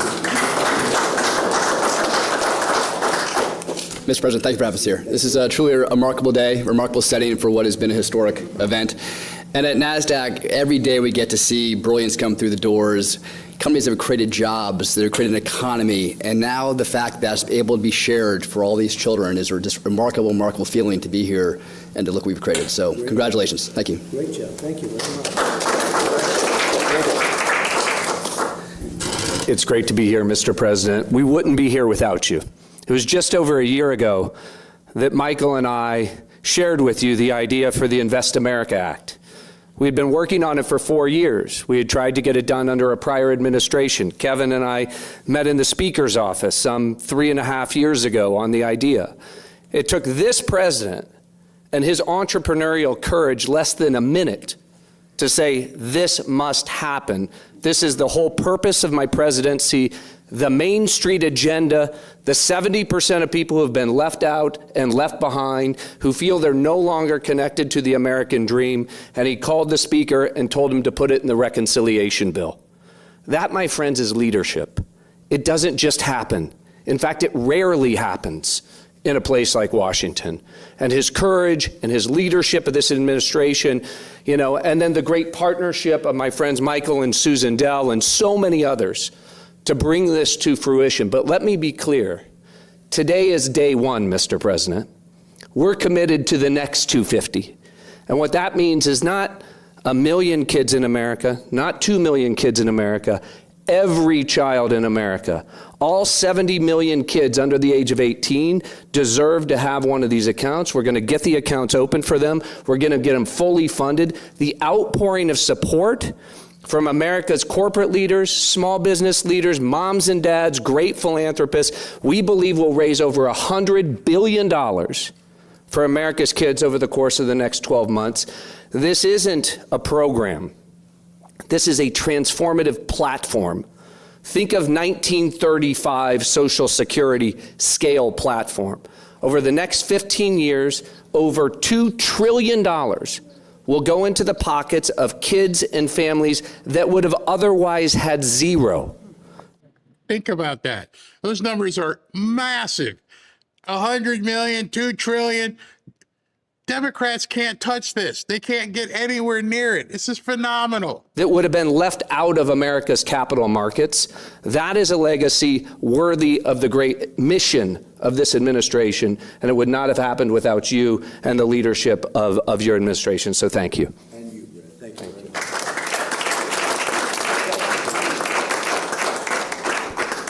Mr. President, I want to congratulate you on your historic leadership. The document hanging on that wall just turned 250 years old, as did the nation that it created. And the bell that you just rang on the Resolute desk, I believe, heralds in that the next 250 years will be even greater than the first 250. You mean the bell that I'm not giving back? That I am not giving back. I think everyone knew you were going to keep the bell. And on behalf of all Americans, thank you for getting rid of that ridiculous red card. This is it was spectacular. There was a reason the FIFA trophy sat here for as long as it did. Mr. President, this program, you know, a second ago, Brad made reference to 1935 and Social Security. Trump accounts are in many ways Donald Trump's New Deal. But instead of having government taking care of everyone, Trump accounts are about making every child and every American a capitalist. Every one of our kids is now going to be an owner of the biggest producers in our country. Kids, you guys there, each of you are getting an account. These folks here gave you $250. That's a lot of money that you have right now. And you know what? With that $250, you've purchased a little bit of a bunch of big companies. You know McDonald's? You now own a little bit of McDonald's. When you go to McDonald's, you can look around and say, I own this place. If you get on an airplane and fly, you look at a Boeing airplane, you now own a little bit of Boeing. Can you believe it? You're an owner of Boeing? I don't want to overblow this, but it is such a huge thing because I would say 80, 90, I'm just making it up, but probably 90% of kids that age have no idea what the hell he's saying. I bet you many of their parents have no concept. You know how they always say, and this is one of the things they've gone after Trump, though the stock market doesn't necessarily reflect the economy. That's because you're not in it. That is specifically because you don't work in the stock market. You don't understand. And so by showing these kids and how he's telling them, you're going to be a part owner of McDonald's. And that could make these kids go, huh? More so, it should make their parents go, huh? I could have bought a stock in McDonald's. I could have bought a stock in Google 20 years ago. Can you imagine if you put $1,000 in Google way back? $1,000 in Apple? It's not a whole lot of money. 250, not a whole lot of money. Think about how many times you've spent $250 over 20 years at a dinner, on a dress, on a pair of shoes, on a vacation 20 years ago. And if you had put that in stock for, say, I don't know, Google, what would that be worth right now? And then if you did it again the year after and again. So right now, these kids are getting stock. They're getting these accounts that they won't have to ask that question 20 years from now. Like, wow, those little kids sitting there on the floor, they're going to be jacked. That is transformational. That changes the way every child looks at the world, and the ability to accumulate life-transforming savings, hundreds of thousands, millions of dollars for the kids of single moms, that is powerful. And Mr. President, in particular, I want to thank you for your unequivocal commitment that this administration, your administration, is going to auto-enroll every child in America. All 70 million children will have accounts open for them, accounts that can then receive gifts from people like Michael and Susan and Brad. All right, so again, he's pointing it out, but he's not explaining it. The government is funding the initial account. Parents don't have to do jack. You get the account just because you're a baby American. Stop there. Free. You don't got to pay anything. Then you get the gifts. So if your employer says, I will, put $250 or $400 in little Johnny's account, you can do that. If there's a sponsor for, I don't know, a small town like Opelika, and say, I'm going to give every kid in Opelika an additional $150. You, wherever you are, depending on your financial lot in life, can say, I'd like to sponsor the kids on my street. Think about that.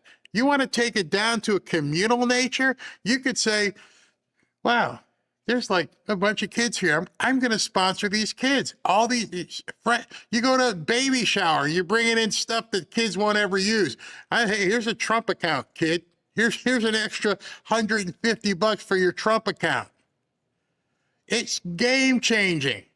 And these guys are going pretty fast talking. I don't think people realize the opportunities that are available. Maybe not for us because we're past the age of enjoying that. But imagine what you can pass on right now. what you can build for somebody else, even if they're not your kid. Accounts that, let me say to every parent at home, please right now go to trumpaccounts.gov. Go to trumpaccounts.gov, sign your kids up. To every employer, if you're not contributing to the accounts of the employees of your kids, do so now. Match their contribution, double their contribution. And to philanthropists, go adopt a state. Go adopt your city. Go adopt a school. Go say, the kids in my community, the kindergarten class here, we're going to help them get started. This is a moment, I believe, transformational to make sure the next 250 is even better than the first. It ends the Democrat Party. It ends socialism. Think about that. All these nuts running around talking about anti-capitalist, it destroys it. Like, hey, I don't know about you, but my kid's got like $3,000 in his Trump account. He's going to be set. He doesn't need your crap. There's no response to this that they can make. None. I mean, maybe jealousy, but that's it. And Ted Cruz just gave such a great explanation. You can sponsor down to literally your block. You got a couple extra bucks laying around, like, you know what? I've already given it to my kids. I've already given it to my grandkids. And, you know, the kids in their kindergarten class, I decide I want to sponsor that. You see where this can go? Whew, man. Thank you, Mr. President.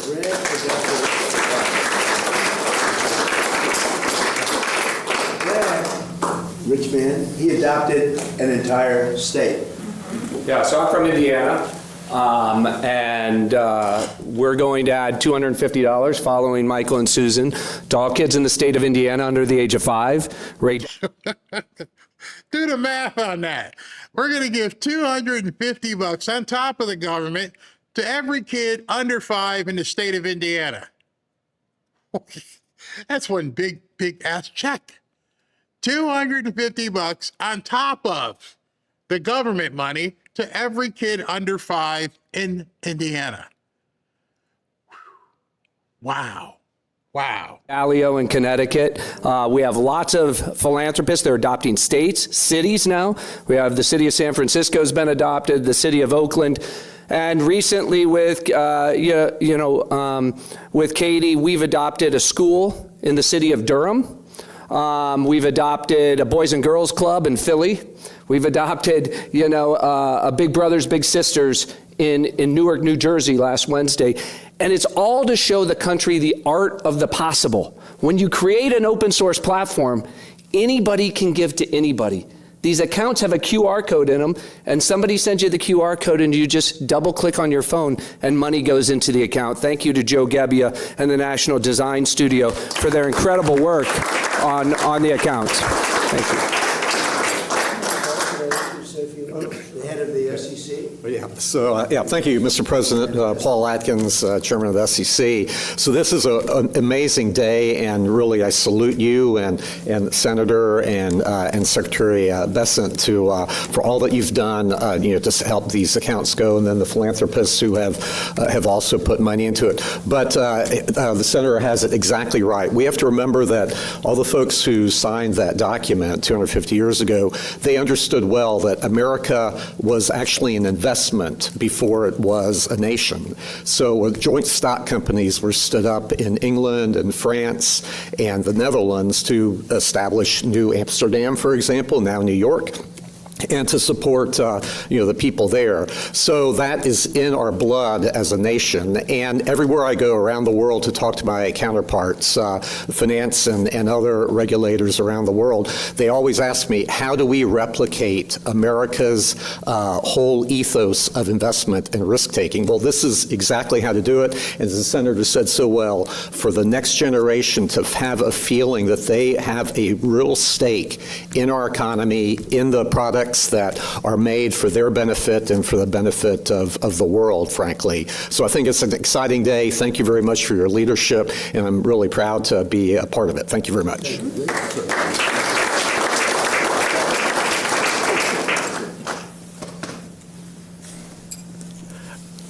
I'd just like to add a couple things. There have been so much wonderful things have been said, Mr. President, about what you're doing. This is absolutely transformational. I'd like to tip my cap to Secretary Bessent. His staff originally told him when this idea was floated that it would take a year or two. And Scott said, no, it's got to be the 4th of July. And they delivered. I'd like to thank the designers of the app, because every kid, as Scott arranged and as you were key to discuss, every kid can look at what firms they own. So it's not just going to say S&P 500. It's going to be you have a little bit of this, you have a little bit of that. And so we believe what it's going to do, sir, is connect America's youth to our vibrant economy in a way that's never been done before. So thank you very much. Thank you very much.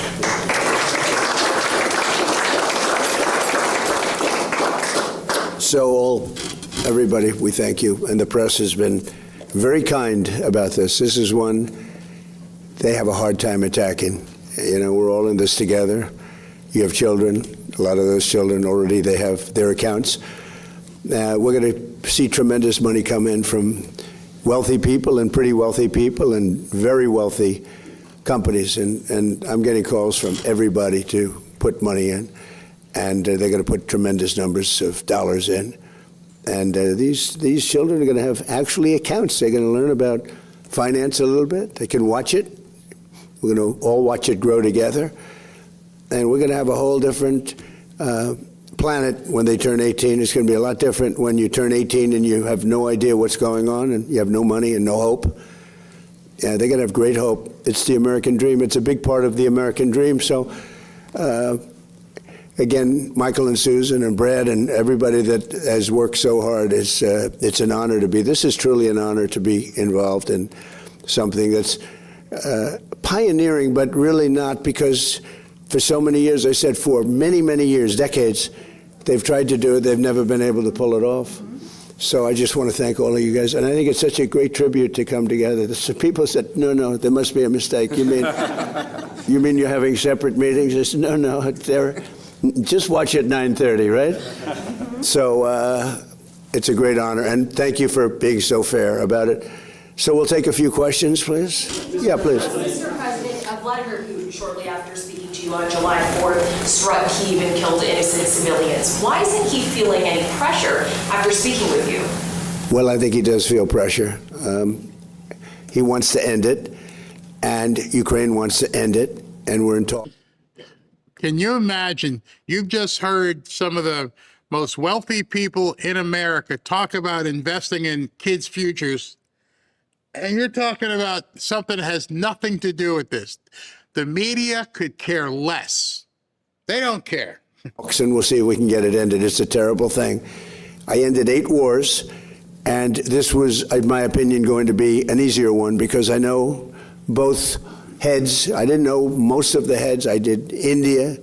I did Pakistan. I did others. That could have been a real bad one. Nuclear. That was going to be nuclear. It could have been, as the Prime Minister of Pakistan, could have been 40 million people would have been killed, maybe 50 million.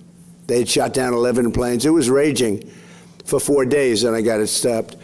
And I did that, but this is one that I think we're getting much closer than people realize, and President Putin wants it to end. I will tell you that very strongly. What a good call. And President Zelensky actually wants it to end now. And we're going to be going to NATO, and we're going to be talking about it. And I think we're going to get it. I think we're going to get it ended. It's been a terrible situation. Think of this: 25,000 people 2 months ago. 25,000 people were killed. 1 month, soldiers. Last month set the record. 36,000 people were killed in 1 month. Young soldiers. They go off to war, and they're dead before the first weekends.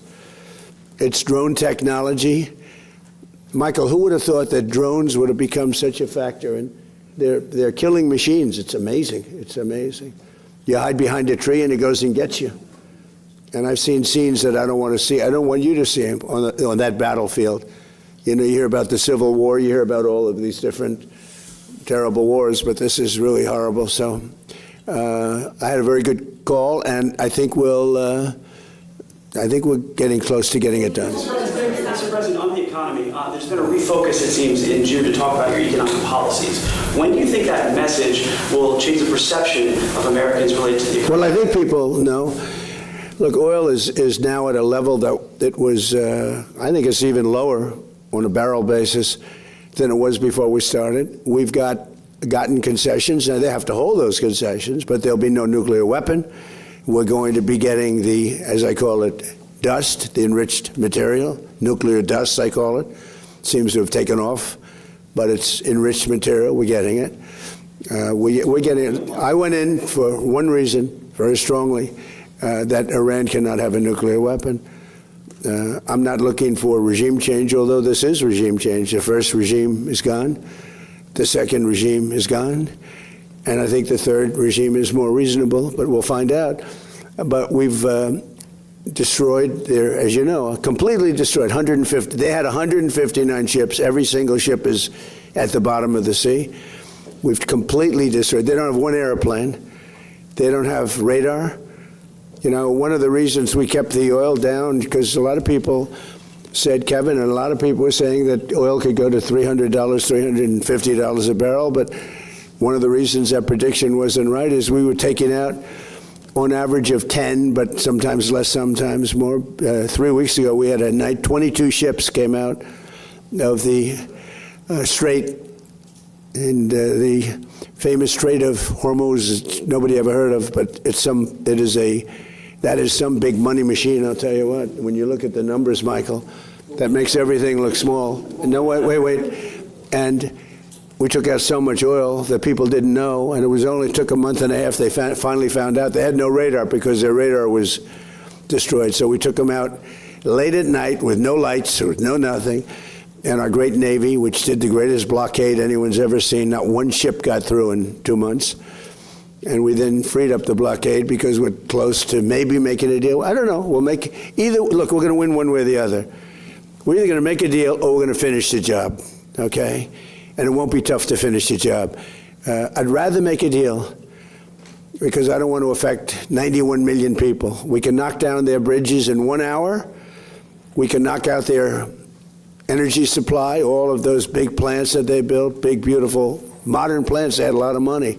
They don't have any money now. We haven't given them any money. But we can knock out their electricity and power generating plants in, I would say, a small part of an afternoon. Every plant will be gone. And they know that. They know that. Please. Thank you, Mr. President. Daniel, go ahead, please. Go ahead, please. Thank you so much. No, right behind you. You know why? He's a friendly voice. Go ahead. I wanted to thank you first and foremost for the Trump accounts. You see? That's what I call a reporter.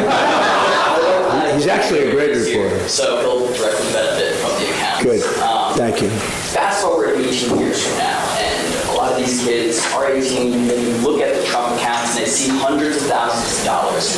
What lesson do you hope they'll walk away from and think about you regarding this program? And do you think this will go down as one of, if not the signature policy achievements of yours? I hope so. I think it will. I really believe it's going to be one. I think we've done a lot of great things, but I think this will be one of the top.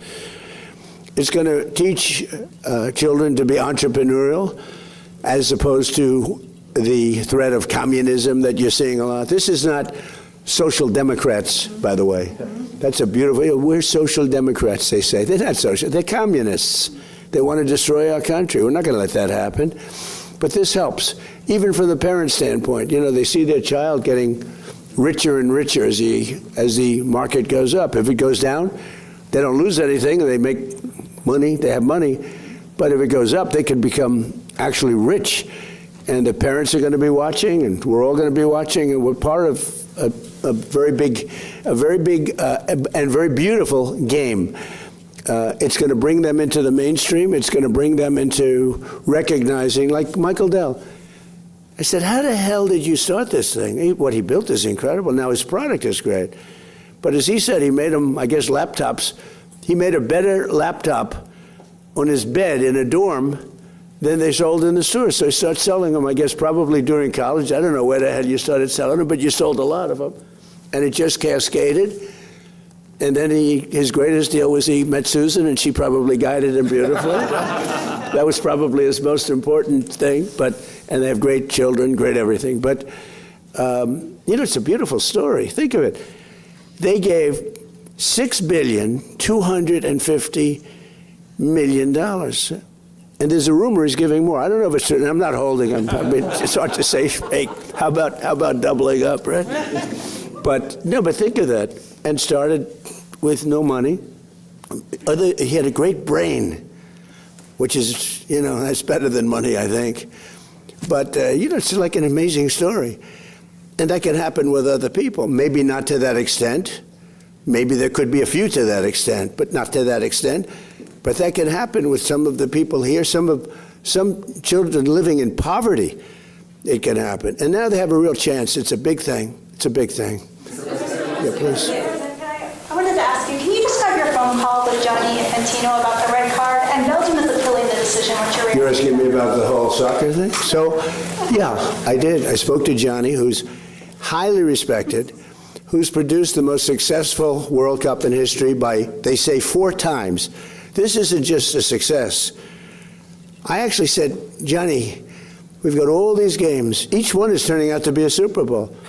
And we have all these games. When you think of it, every game is like a Super Bowl. Yes, I watched last night.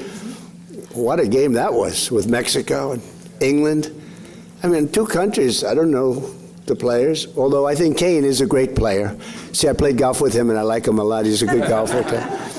But he's really great. But I watched, and no reason for me to watch, and you couldn't take your eyes off the game. Because I said, Johnny, you have all these games, because they added games, in a country where really it's not our main sport, to put it mildly. And this has been 4 times more successful. He told me last night, the numbers are 4 times greater.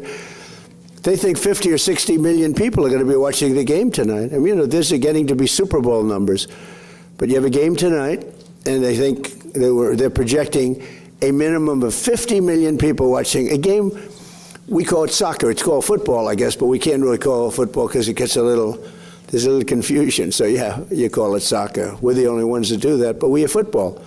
And football's great. But I've never seen anything like it. So I saw the play, and I'm a person that loves sports and was a good athlete. And I understand sports really well, really well. And that wasn't a foul. That wasn't even an infraction. That was 2 guys running full speed that happened to crash into each other. You can't take your foot and properly place it on somebody else's foot when you're going, no, these were 2 great athletes that got tangled up, and this referee, who is a little bit suspect, if you check his past. I don't want to say that because I don't like to create controversy, but very suspect. If you'd like, I'll provide you with the past. He made a call that nobody could believe. Even people on the other side, they say, oh, we got lucky. Wow, and it's very interesting. They say they don't show them in slow motion. And I never realized that. I never heard of that before, that they're not allowed to review in slow motion because it's so different. Because you'll take 1 little 1/4 of a second and you'll see that a hand is touching a neck, or you'll see something. Whereas when you see it in fast motion, it will look like 2 guys collided, which is really what happened. They got sort of entangled. He didn't do anything wrong, and he's our best player, or one of our best players, a very vital player. And he gave him a red card. I didn't know what that meant. I didn't think it meant much. Then I started hearing that means he can't play in the next game, at least in the next game. I said, boy, that's a big, if it happened to another player, it would have been unfair. But when they take your best player, or just about, they have some great players, and they say you can't play, that's very unfair. That's, it's one thing to penalize somebody for the game, but how do you penalize them for a game that hasn't been played yet? It's very unfair. You can't do that. So, yes, I asked for a review by FIFA. I spoke to a man who's highly respected, and by the way, whose level of respect has gone up tenfold. And he was good before this started, but he really pushed it in this country. I'm the one that got them to do it. It was not Biden. Biden was asleep. I got him to do it. In fact, it was very sad because I got him to do it. And if the progression was normal, I would have been retired. Now, the Democrats are saying, man, we should have just let him have his way. We would have had him gone. But I said, you know, the saddest thing is I got the Olympics and I got the World Cup. I tried to claim 250 years too, but that didn't work. They said, that one is what it is. No, I tried, but it didn't work. But wait. So I got him. I was so proud of it. And then I realized that, you know, I wouldn't be president during that because I would have been out of office by that time. I felt badly. The beautiful thing about what I did is I ran. I never thought of it. And then all of a sudden I realized, you know, I just got the Olympics, and I totally got that myself. And I just got FIFA. I got that myself. We gave a little piece to Canada, gave a little piece to Mexico. I got that myself. And a lot of people helped, like that man right there, Kevin. A lot of people, you know that. We worked hard on that, and we got it. But what we didn't know is how successful it was going to be. I didn't know. I said, Johnny, is anyone going to show up? Because, you know, we're not really, I think soccer's doing much better, but I couldn't imagine. If you would have said to any very smart of these, like people like this, that the numbers they're doing now would be happening, they've never seen anything like it. Think of it. Take the most successful Olympics or the most successful FIFA, and you look at what's happened. You look at the numbers for this in the United States, just compared to FIFA, and it's numerous times more. It's not like 10% more, 2% more, 5% more, which is more expected. It's like 4 times more successful than anything they've ever done. In fact, I said to Johnny, let's do it again next time. And he said, that would be hard. I said, no, you do it again.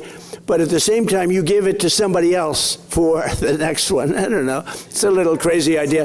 But all I did, I asked for a review because I didn't think it was a foul.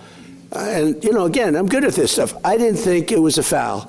I thought it was 2 great athletes that crashed into each other and got entangled. That was not a guy punching somebody in the face or anything that, you know, would be different.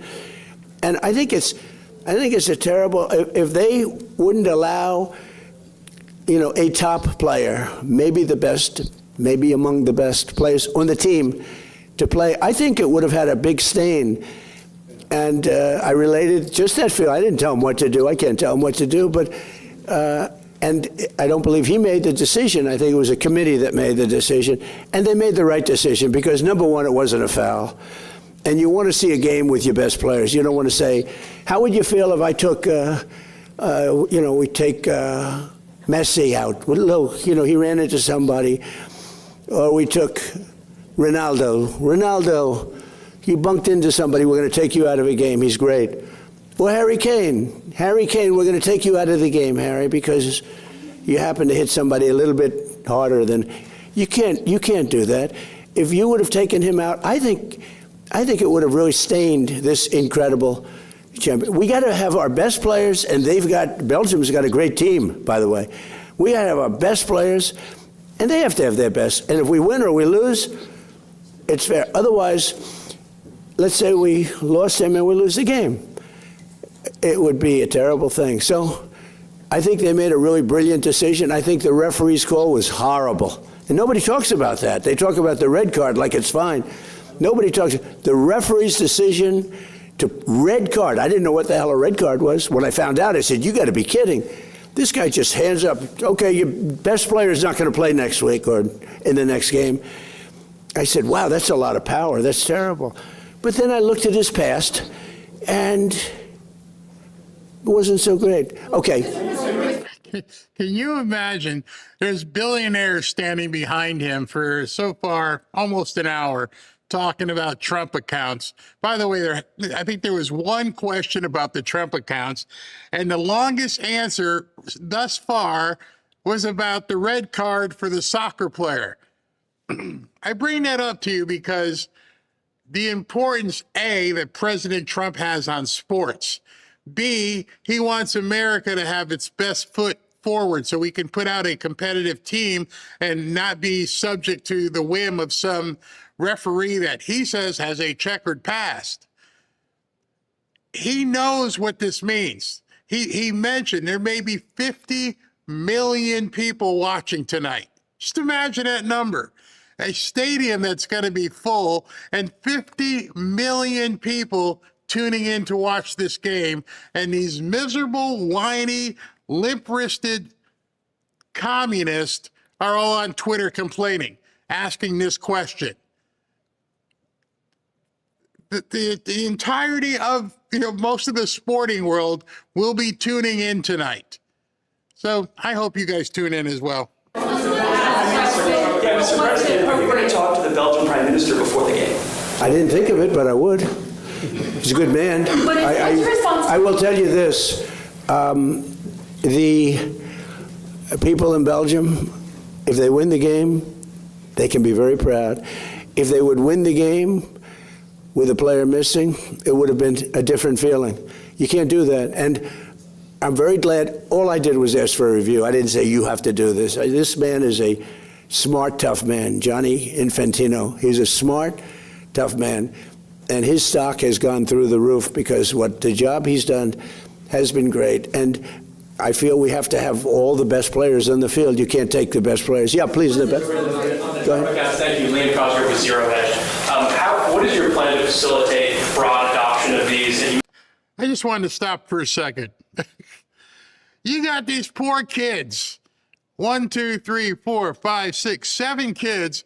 The kid on the far side of the desk is trying to fall asleep. Can you get me out of here? These kids are sitting here and you're asking them the stupidest questions instead of like, hey, what do you think about owning McDonald's? What do you think about being an owner of Boeing? Nope, they're completely ignoring these kids. The reason being is they understand they're chasing a controversy. Right now, the idea that Trump swayed the referee or Trump pulled some strings with Johnny from the FIFA, that's a controversy. They're trying to, embolden that. And I got to say, he's the leader of this country. Of course he should go to bat for his player. I don't care who's playing in the Super Bowl. If they were playing in Europe and they had some football game and some Miami Dolphins player got in trouble, he's going to go to bat for the American.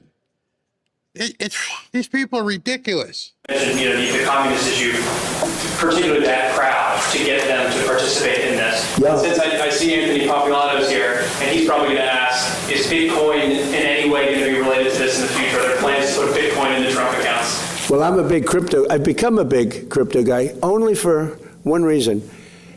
If we don't have it, China's going to have it, and they would like to have it. But now they're not even trying that hard because we've taken over crypto. But I'm a fan. I wasn't initially. I didn't know much about it. But for some of my first term, I wasn't much involved, but I'd watch. And I watched it grow, and it's a huge industry. And I got involved in a little bit for politics, because I realized that a lot of people love crypto.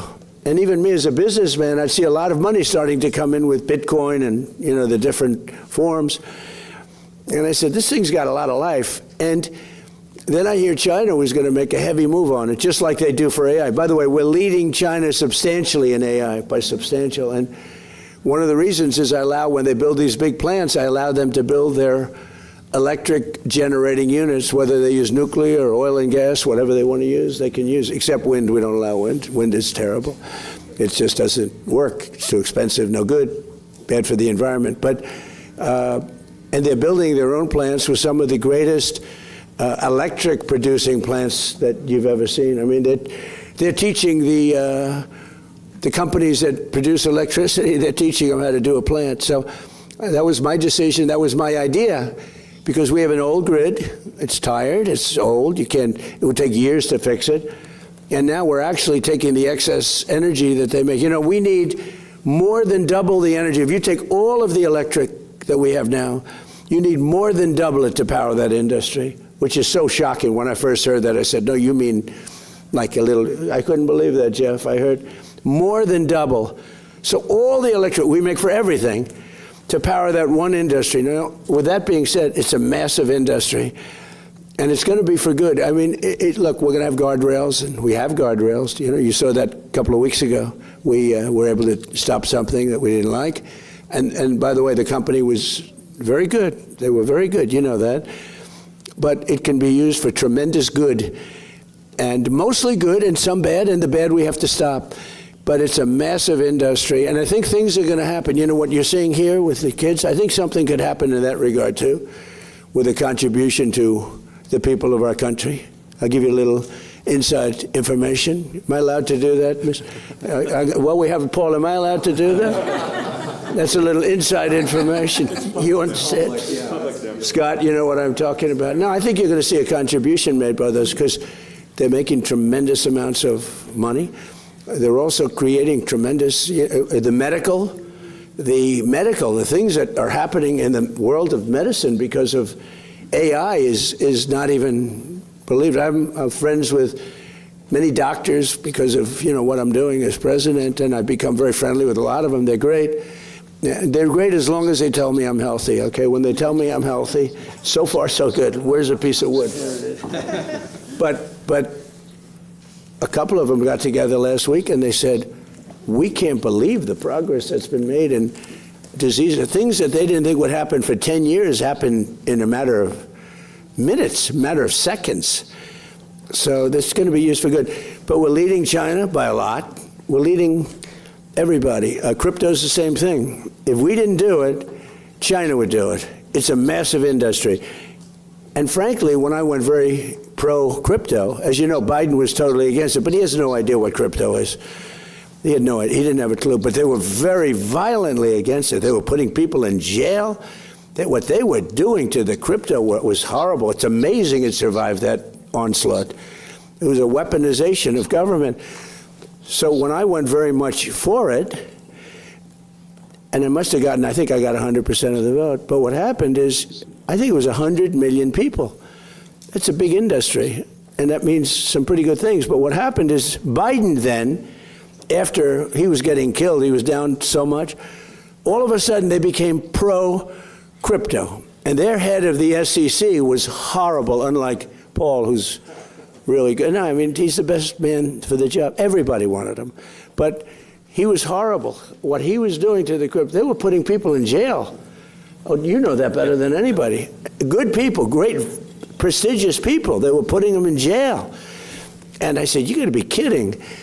And they were trying to destroy the industry. Okay, ready? So now I'm killing Biden. I'm winning by so much. And all of a sudden, he becomes totally pro-crypto. They dropped all investigations of everybody. They allowed people to come out of jail. And every time I see a crypto guy where they dropped an investigation, I said, you're lucky I'm president, because I don't know if you know, the Biden administration became totally pro-crypto that last couple of months, because they were getting killed. Because crypto has a tremendous audience. So yeah, I'm very much for crypto, because it's not a question of a personal thing.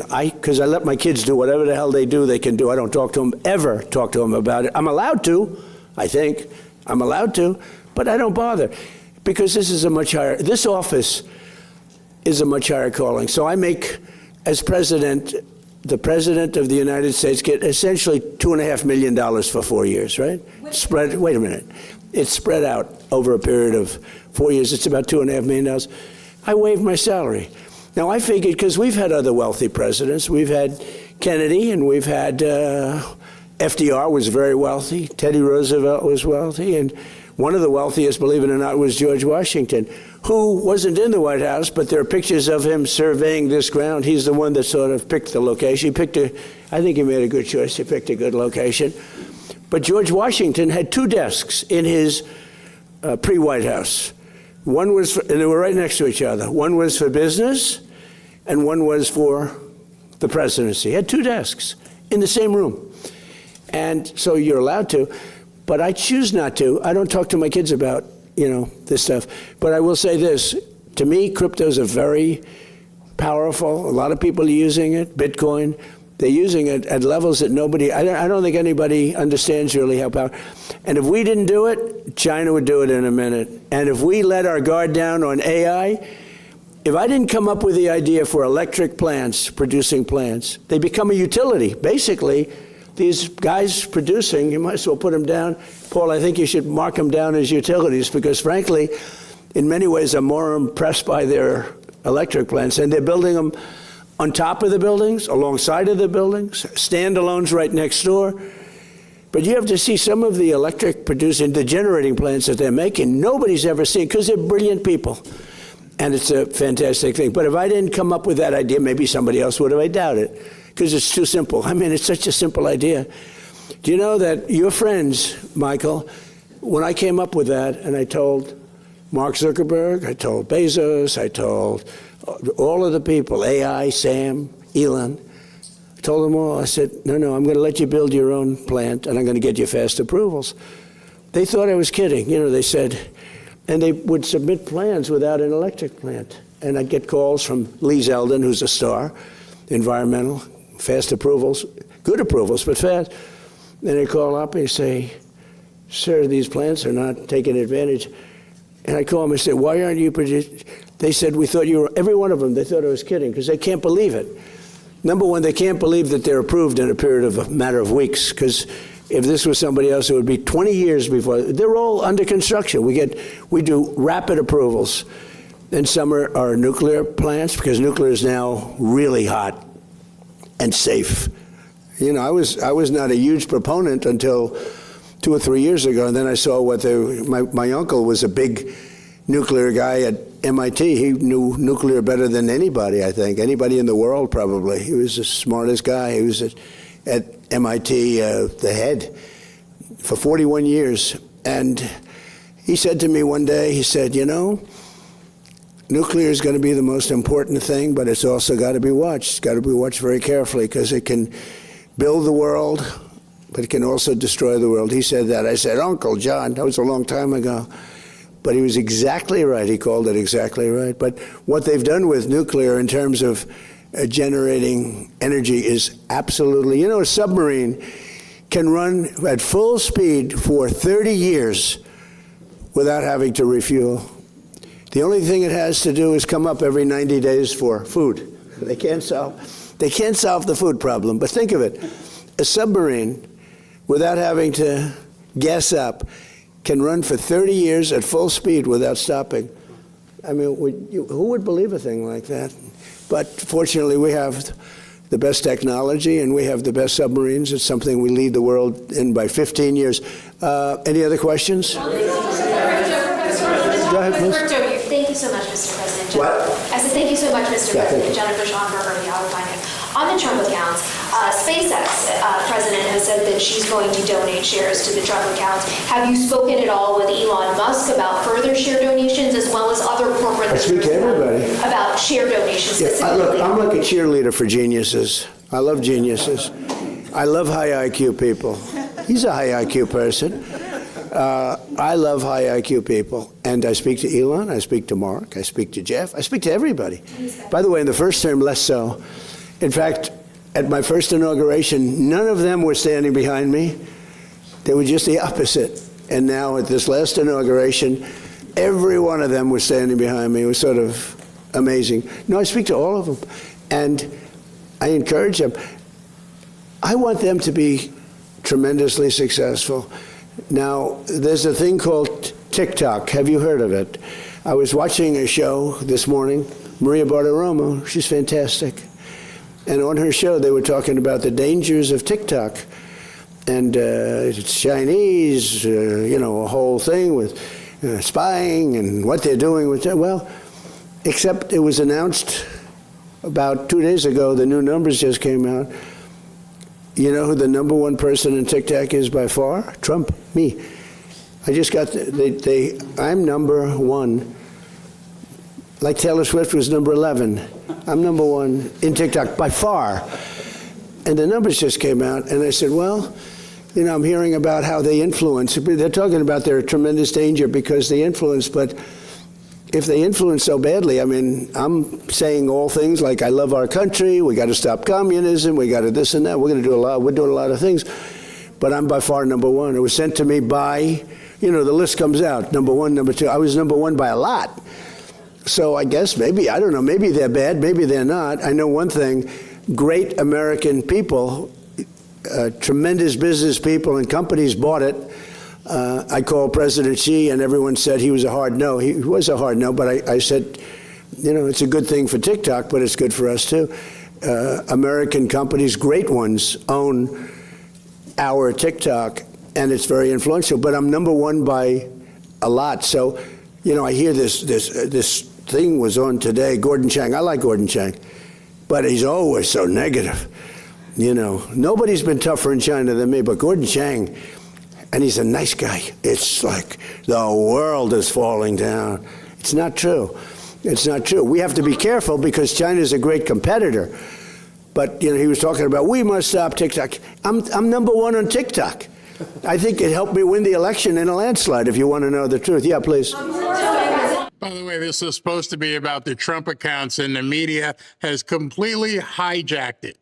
Incredible. Do you work on the White House? Are you building a helipad? Are you building the helipad? That's a hell. Yeah. So for 50 years, we've been landing helicopters on grass.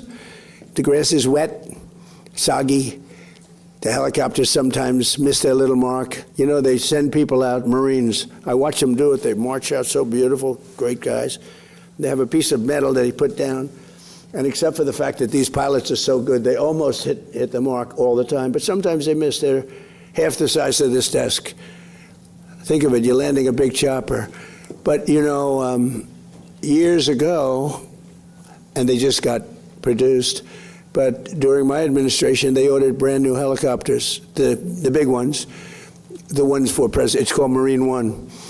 And our other Marine ones are about 40 years old. They're old, like Air Force One. You know, it's time to make a change. And other presidents wouldn't do that because they think it's not good to make a change to luxury, but you got to do it. You know, other countries have them. So Sikorsky we ordered a number of Sikorskys as the helicopters back and forth.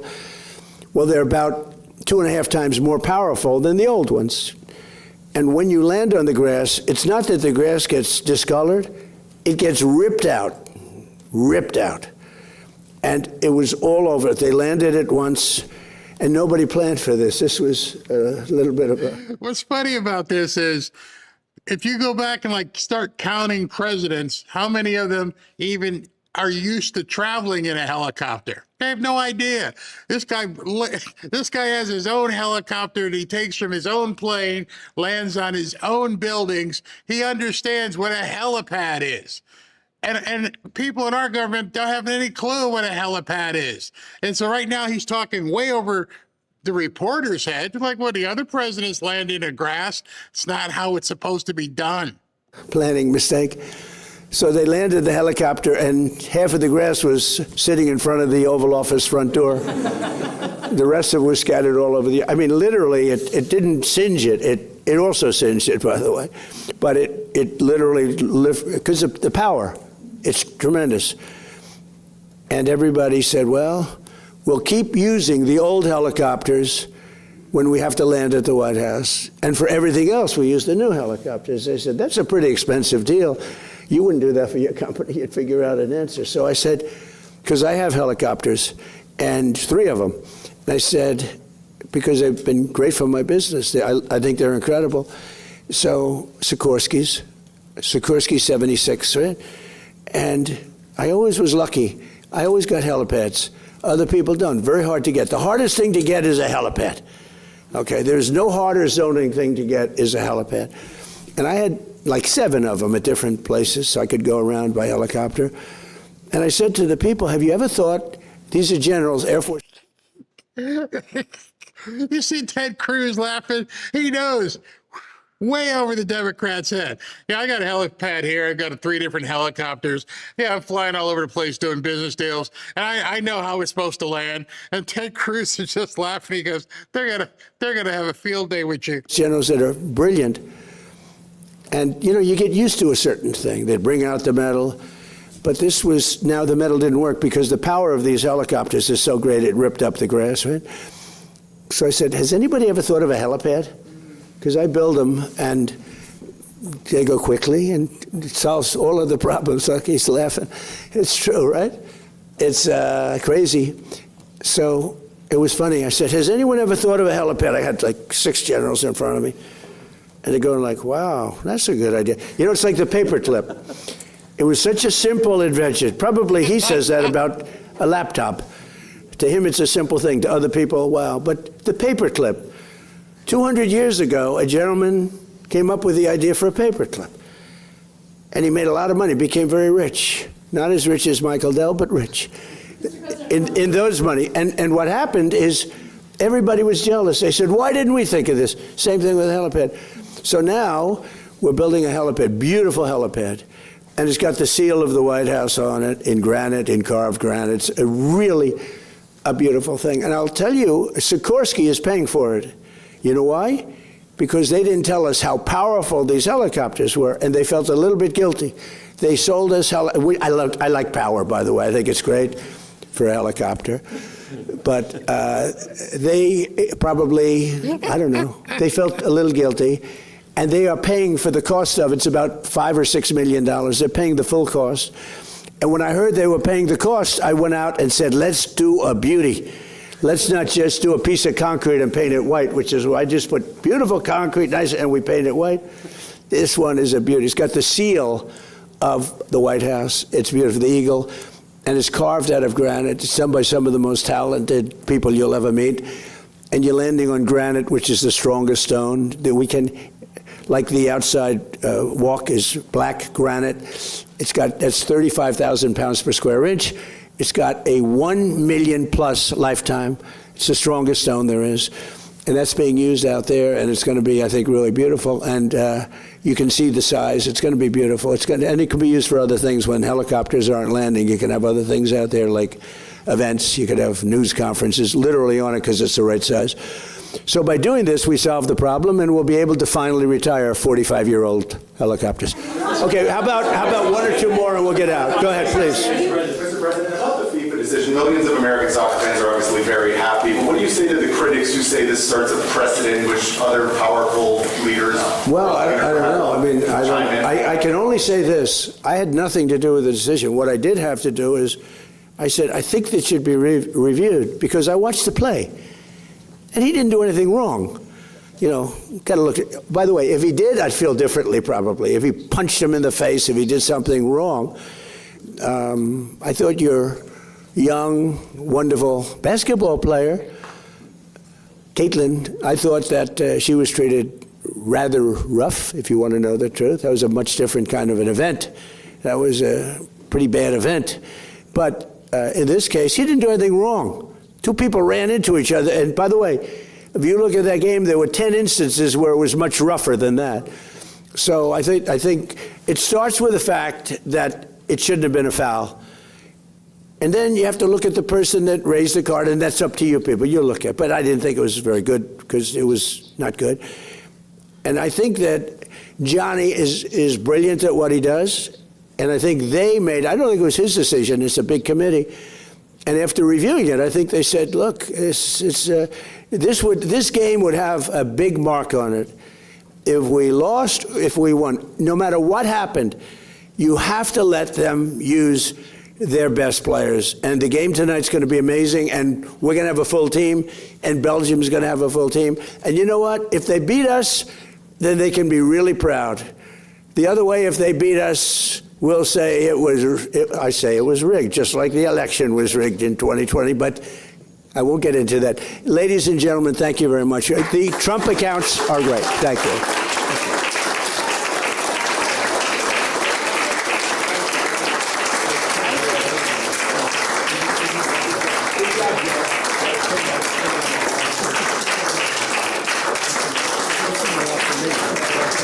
He thinks it's easy. Liberal heads. Oh, you're putting a helipad in with granite and it's costing, hey, we're not paying for it. Sikorsky's paying for it. It's still, why can't Sikorsky just give the poll people some money? Oh my gosh, it's crazy. All right. That was amazing to me because I love when he talks right off the cuff. He doesn't have any notes. He just tells people what's going on. It's amazing.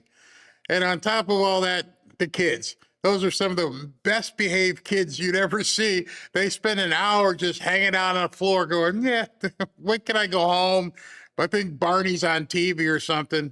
You see TikTok? They all probably rose up when he said TikTok, but it's funny. Before I bring SB on, I got to tell you, the hit was issued.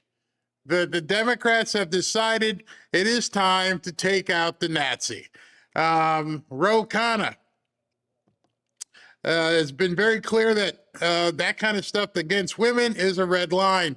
These allegations are very serious and credible. Graham Plattner should drop out from the race. I am withdrawing my endorsement. Ruben Gallego, the allegations against Plattner are troubling. I'm rescinding my endorsement. It's bad when even Harry Sisson is like, yeah, you got to drop out the race. John Favreau, this guy is one of Obama's people. Plattner needs to drop out. These are awful, credible allegations. As if you didn't know this stuff before. Donna Brazil, it's time for Plattner to step aside and be replaced by July 13th. That's next Monday. Plattner needs time to heal, focus on his family and his well-being. Enough. Get lost. Jake Sherman posted this by the Maine Democrats. They want him gone. Everybody at this point has decided that it's in the best interest for this guy to take a hike. In fact, this one too, Hassan Piker dubs fellow socialist Graham Plattner after accusations, effectively securing Susan Collins' election to the Senate. You know, there's some people asking me questions earlier about Susan Collins. I'm not a big Susan Collins fan by any stretch of the imagination. I think she's a very weak candidate, but I don't know. She's going to need Trump eventually. And also David Hogg. These allegations are horrific. Full stop. Plattner needs to drop out. The word's gone out. This guy's done. He's a dead Tom Turkey right now. He is so done. Bye. Holy liberal irony, Batman. Oh, stick the fork in him. And I love how they all play like along, like, hey, no, he was good before. Now he's no good. No. Yeah, Elizabeth Warren, her words came to haunt her. Like she said, he's my kind of man. Quote, unquote. Oh gosh. So you got some stuff? Yeah, well, some of it's OB, so you can ignore the last one. That's what you just covered. But I thought it was newsworthy, the one above it from Eric Doherty about the Japanese automaker. Oh, that's very interesting. Very interesting. What is this? Yeah. So, breaking. In a stunning blow to the experts, Japanese automaker Toyota has refused to produce the Tacoma pickup truck in Mexico, instead opting for Texas, USA, as part of a $3.6 billion investment. Texas, good thing, I love that.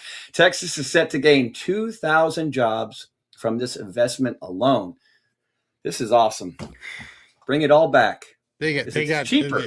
There's no response. There's nothing they can respond to. You can tell by the press. They didn't want to touch. They're not going to write any stories on the Trump account. Don't want to know nothing about it. Don't want to know nothing about these kids being prosperous or their parents helping their grandkids or sponsoring a block or no. We don't talk about that. Let's talk about soccer.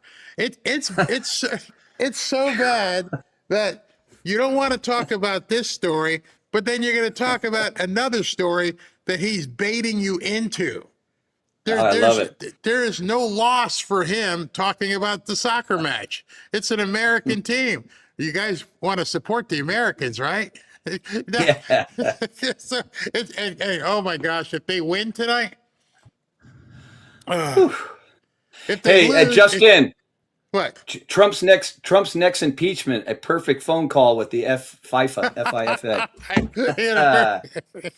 I was Remember actually, that perfect call? I was waiting for Judge Bo Asperger to say the guy can't play.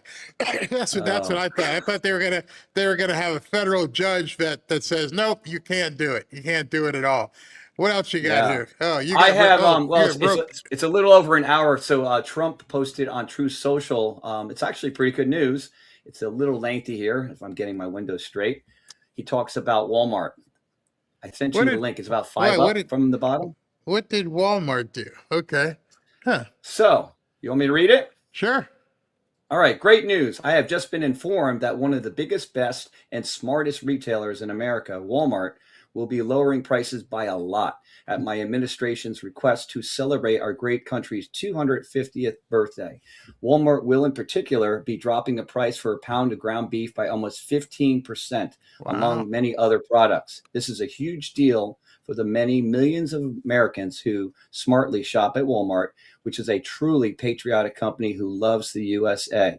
My administration is lowering prices that Joe Biden incompetently raised with the worst inflation crisis in history, a total disaster along with the southern border, the botched withdrawal from Afghanistan, and many other failures. Just as I promised, oil prices are plummeting fast.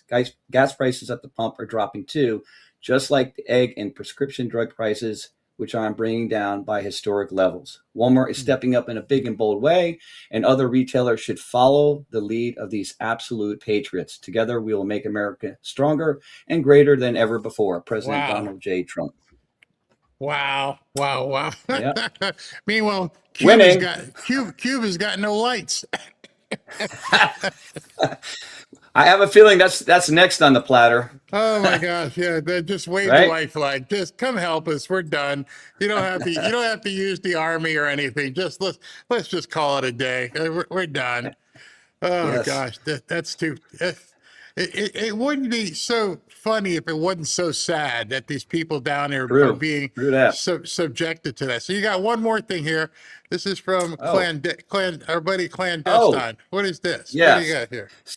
Yeah, it's pretty short. So he was just coming up, says, remember what I have been saying about American pride and patriotism being a matter of national security. That was not hyperbole. It's real. The Trump admin and U.S. Mill are running a counter psyop to reignite the American spirit that the communist left are trying to destroy. Perfect.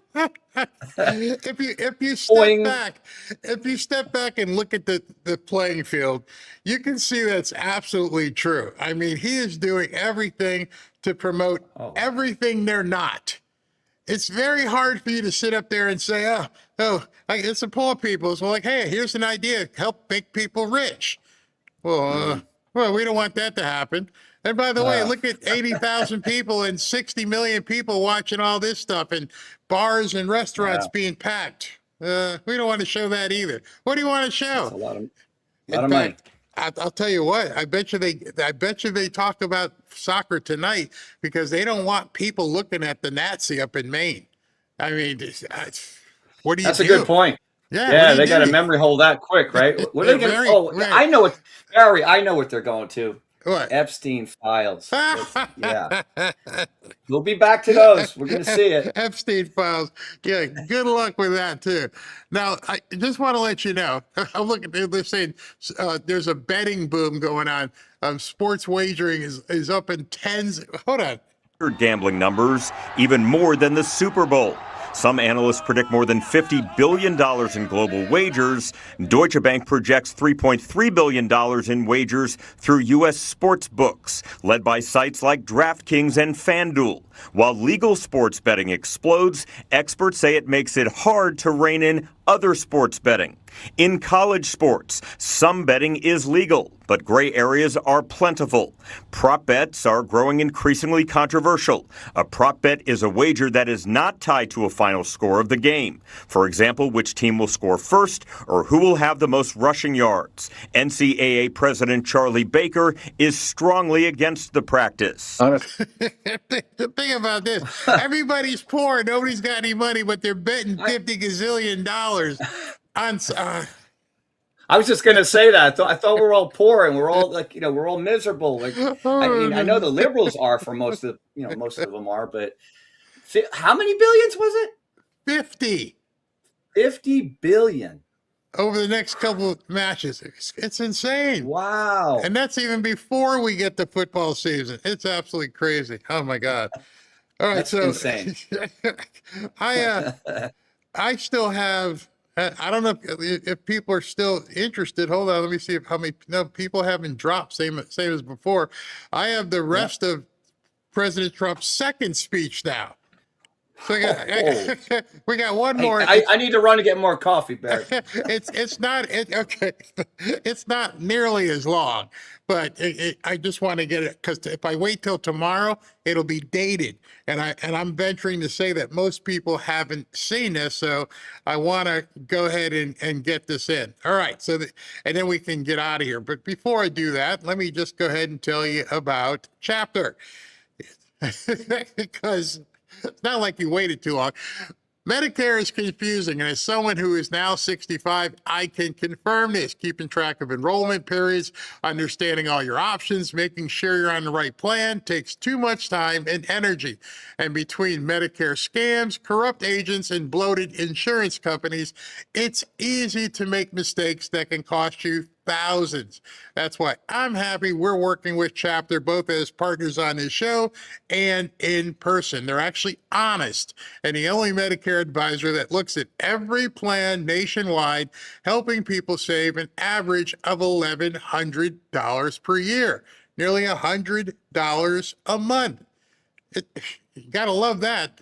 Just by switching your insurance companies, they can save you up to $100 a month. These guys won't push you to buy a plan you don't want, and their support is completely free. So if you're turning 65 soon or have questions about your Medicare coverage, call them at 475-328-3545 to get the most out of Medicare.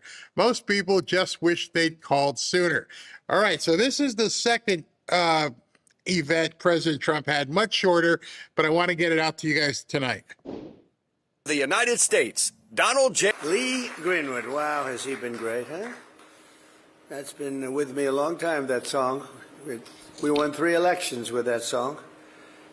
And we have a country that's a much different place than it was just a short while ago. We have the hottest stock market in history. We did great the first time. We had the greatest economic numbers ever in history for the first term, and I think we're going to be blowing them away. What do you think, David? Do you agree? Goldman Sachs, David's here. We're going to be blowing them away. The numbers are all over the country. We have factories rising, $19.2 trillion investment. And please sit down, please. I appreciate you standing up. And anytime you want to stand up and cheer, that's okay too. But we have a lot of very big people here. They don't get up and cheer too often. But they're very happy with what's happening, and we're doing very well. As you know, Venezuela was amazing, and we're getting along great with Venezuela. We paid for the war many times over, and Venezuela's doing better. The relationship is very, very good, and we're doing very well with Iran. We wiped out their Navy, their Air Force, their radar, their leaders. We wiped out everybody. And then I heard they're doing very well. No, they're not doing well at all. They want to make a deal so badly. But we'll see what happens. They have to make the right deal because they cannot have a nuclear weapon. They cannot have a nuclear weapon. It's very simple. You want to see a bad stock market? Let them use a nuclear weapon. I'll show you a bad stock market, right? So, but we're doing very well. They've agreed to a lot of things that a lot of people said they wouldn't agree to. We'll see what happens. We're going to win one way or the other. We'll win the nice way or the not nice way. But I want to welcome everybody to the Rose Garden. What you're sitting on, the stone, is sort of a replica of the color of the White House. This was grass, and I love grass, but, you know, the White House was built on a wetland, and the grass was always very wet. And if you were sitting here right now, your shoes would be destroyed. You would be extremely unhappy with me. You'd want to leave. The men wouldn't like it, but the women would, with their beautiful, I won't name the group, but you know who I'm talking about, those extremely high heels. They'd be sinking into, I used to call it the quicksand. It was a quicksand pit. So we've redone it. We built the Presidential Walk of Fame, which starts with George Washington and goes all the way up to Trump. And it's been so popular. We've redone the path. All the stone was broken. It was in terrible shape. And we put beautiful granite pavers in that will last. They said it has a 1,000,000-year life. They go 1,000,000-year plus. They rate stone, you know, 35,000 pounds per square inch. So think of it, nature makes a stone far greater than we can. There's no stone that we can make. There's no concrete or mix that we can make that's 35,000 pounds per square inch. But it's gotten rave reviews. I don't know if anybody's up and seen it, but this is the walk to the Oval Office and walk to the West Wing. And so we've done a job, and we've taken about 150 years of paint off of the columns and redid them. They were in very bad shape. You know, when you have 150 coats of paint on something, it's not good. You're supposed to, what they call, strip it. I don't use a word like that too easily. I will tell you, in construction, if you don't strip the paint off, it gets worse and worse and worse, and it was looking bad. You couldn't even see the details of what was up here. We very carefully stripped it. Now we're doing it. You notice the scaffolding on the front of the White House we're doing. A lot of love is being put in the White House because, frankly, it was treated very badly by a lot of presidents, had no idea. The last one definitely had no idea. Do you think he walked in the office and said, I don't like the shape of the columns? I don't think so, Biden. Yeah, I don't like the shape of the columns. He didn't notice things like that. He didn't notice anything.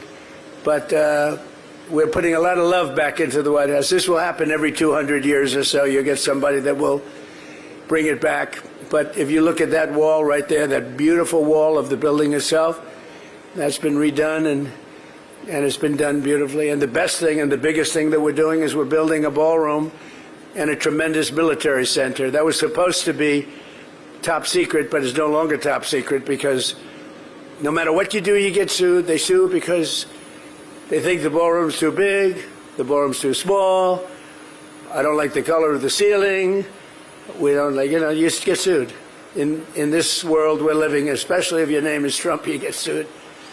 And you get sort of good at it after a while. It becomes routine, it's ridiculous. But we're building something the likes of which will never be even close to being competed with. The ballroom is going up to there. You see, it's the hardest part is now completed, the base, and it's rising, very substantially rising. And when it's done, the most you can seat is about 93 people in the White House. It was always a problem. For 150 years, they've wanted a ballroom to be built. We don't have a ballroom in the White House. We have a room that's a little bit large, but it's not a ballroom. It's a very small room. We had King Charles here. Everybody wanted to be here. We couldn't hold anybody. But soon you'll be able to. I think it's going to be one of the most beautiful structures in Washington when it's completed. And I've done many ballrooms, and this will be, there won't be anything to compete with this anywhere in the country. And that's what it should have, and it'll use it exclusively only for the White House. But it's really what it should have. When you have heads of state, it's also able to hold the inauguration. We had the inauguration was so cold that when you have January 20th, it's so cold, the weather, that generally the first time we got by with it, it was good. It was, like 34 degrees. But the last time it was below zero. And you weren't able, so we used the Capitol, and it's a very small space. It's not safe. It's not, they didn't have drones in mind when they built it. They didn't have other things in mind either. But we were able to get 921 people in, and this will hold many times that numbers of people without the tables as seats, and bulletproof, drone-proof, missile-proof in many cases, and beautiful at the same time, and a big military component, including on the roof, a drone port. Can you believe we have a drone port? And it's like no other. So we're doing a great service. It's great national security. We also take care of a need. Every president said, this is crazy. I'm sure that many of you, along with me, attended. We would have a presidential ceremony of some kind, or heads of state would come in. For instance, President Xi is coming here toward the end of September, the 24th, I believe. And what we need is a big ballroom where we could hold thousands of people to see him. Everyone wants to see him. Same thing with King Charles. Same thing with a lot of the leaders of countries, and now we're going to have a place the likes of which no country has. I was in the Great Hall of China recently, 4 weeks ago when I was in China. They have a very large ballroom, beautiful ballroom. We don't have that, but we're going to have one that tops everything. It won't even be close. The beauty of it and the size will be great. So it's exciting, and that'll be done.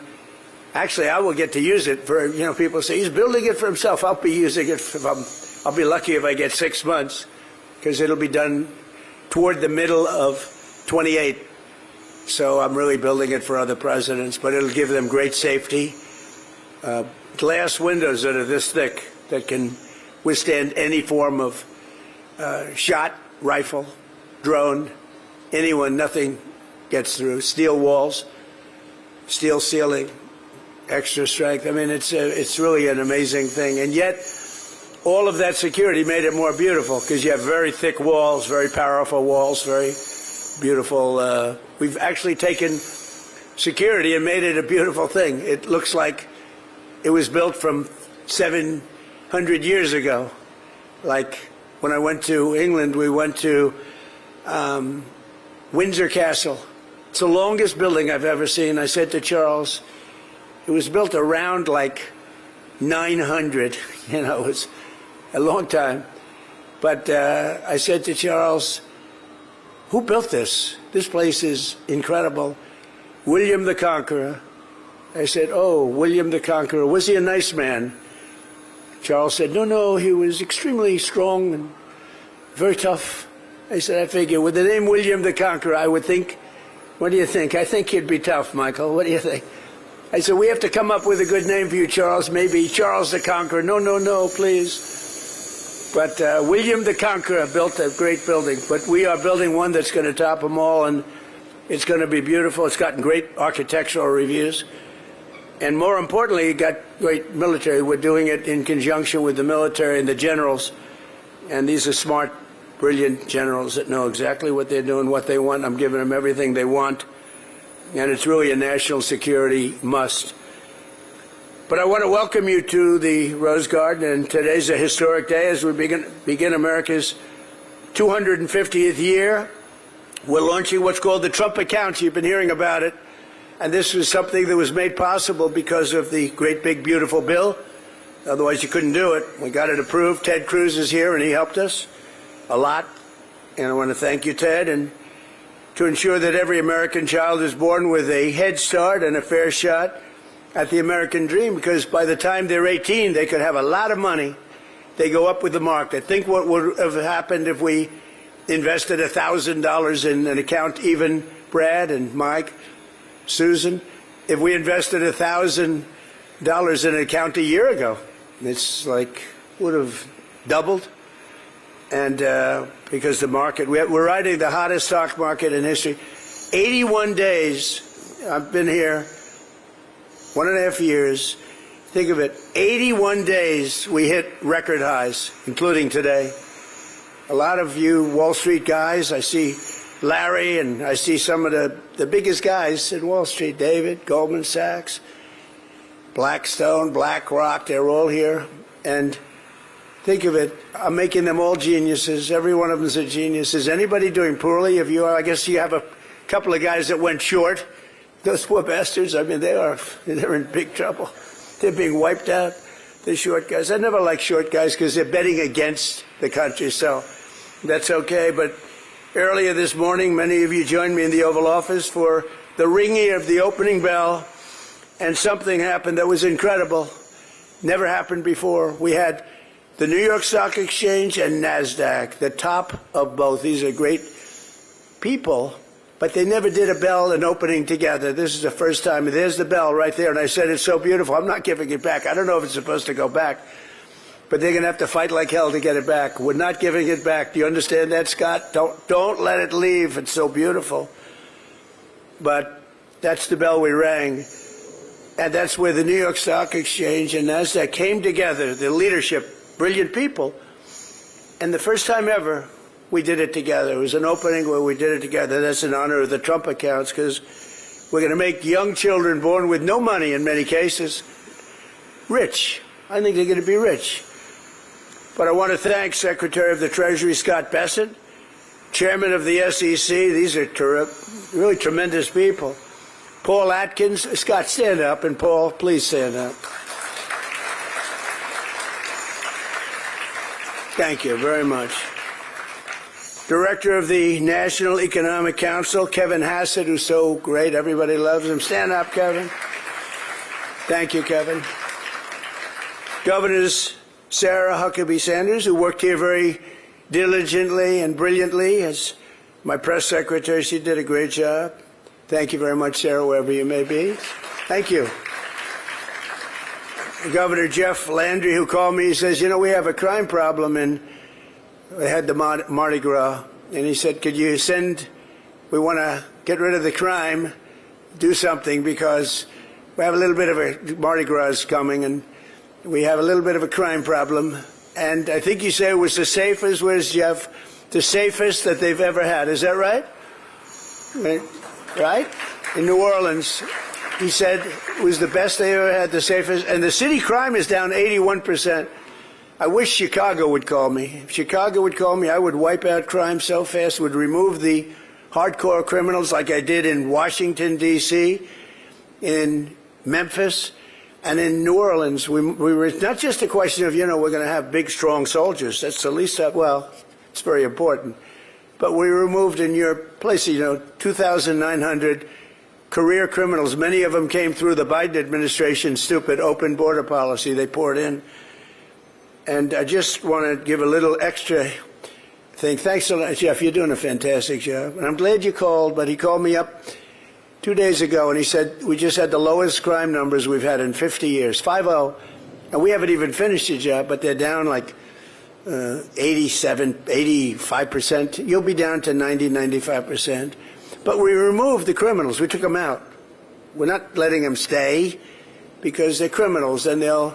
You know, a great stat that I love, 91% of the crime in cities is caused by 2% of the people. I love that because you can handle that. You can get rid of the 2%. If it was caused by 91%, you got a problem. But 91% of the crime in Washington, D.C., as an example, was caused by 2.1% of the population. These are many career criminals, sick people, mental problems, but 2.1% in the case of Washington. And we removed from Washington, D.C., 4,212 people, permanently removed. Many of them were brought back to their countries. Some were put in jail. Many were wanted. We had murderers. So we've taken Washington, D.C. crime, we brought it down 91%. And it's considered now one of the safest. We're going to do better than the 91 because 9% is even too much. But we're going to bring it back to almost nothing. The only thing we have a hard time stopping is the crime of passion. Do you know what that is, anybody? Was anybody in? This is a group that probably knows something about crimes of passion. But the crimes of passion we can't do much about. It's just one of those things. But we have Washington is way down. We worked well with the mayor's office. The National Guard and our military was unbelievable. And in Washington, restaurants were closing. Nobody wanted to eat at restaurants. It was a disaster. When I first came, it was they were losing 3 people a week to murder. Can you imagine? 150 people. And I said, wow. And we really put it into gear. And now we don't have murders. I mean, you have, I guess, but not much. And people are safe. And restaurants are thriving. You can't get, if you're an entrepreneur or restaurateur, you can't get a restaurant. There's nothing available. The restaurants are packed. They used to go in and rob the restaurants. You'd feel safe in a restaurant. It was like the old Wild West. They'd say, stick them up, give me your money. The whole restaurant is handing them money. And now if that ever happened, those people would be in deep trouble, deep. We hit them very hard. And we have tremendous military people involved, and they do the trick. And that's what happened with Jeff, with Louisiana. That's what's happened with Memphis, Tennessee, where the governor also called me. He said, FedEx was going to move, and now they called me the other day. They said, you've made it a safe city. People have never seen anything like it. Washington, D.C., every day somebody says thank you. I know immediately what they're saying. Young women that walk to work at White House, they used to take Uber, and they felt unsafe because the Uber car was robbed. And dangerous. They'd shoot people. That doesn't happen anymore. And the girls are working to work, and the young guys are walking to work, and the older guys, if they can walk, they walk. Half of them can't walk because they made too much money. A lot of these guys here, they can't walk, but they're rich as hell. But it's such a tribute, and I just wish that I'd get a call from the governor of Illinois, as an example, or the mayor of Chicago. Sir, they've had a horrible 3 weeks, by the way. Many people shot, many people killed, and they just don't want to call. They have to call. All they have to do is say, sir, we need help. I'll straighten it out so fast. San Francisco, I wish they'd call. You know, you have a mayor there who's a Democrat, but he's a good person. He's trying hard, but I told a couple of the very rich people living in San Francisco, they wanted me to give him a chance, and I said, all right, I'll give him a chance, but he can't do the job because he can't remove people like us. We have the law on our side. We can remove murderers. You know, under the Biden open border policy, 11,888 murders were allowed into our country. They're living in a place near you, but I've gotten rid of most of them. Have been either removed or we put them in jail. We've caught most of them. But they came in through an open border. They came in through prisons, mental institutions, drug dealers. You have no idea the drug dealers that came in under Biden. Open border. Nobody checked. They just walk in. And you could look at some of them. You could say, this is trouble. And they'd walk into our country. We remove them. And I wish Los Angeles, I wish Gavin Newsom would call me. I wish Governor Pritzker would call me. I wish the governor of New York would call me. They have tremendous crime, and all of them. And they would go just like Washington. We have the men. We have unlimited number of great men. You know, one of the many things we got was from the Supreme Court of the United States. You know, we went against merit. Merit had no place in our country. So people were getting into college with bad marks, with bad board scores, not great students, and they'd get into college, and people with straight A's, with the highest boards, everything else couldn't get into colleges, certain colleges, the top colleges, and we won based on merit. We now have a country. Frankly, I give a lot of credit to the Supreme Court on that one because that was a tough one for them.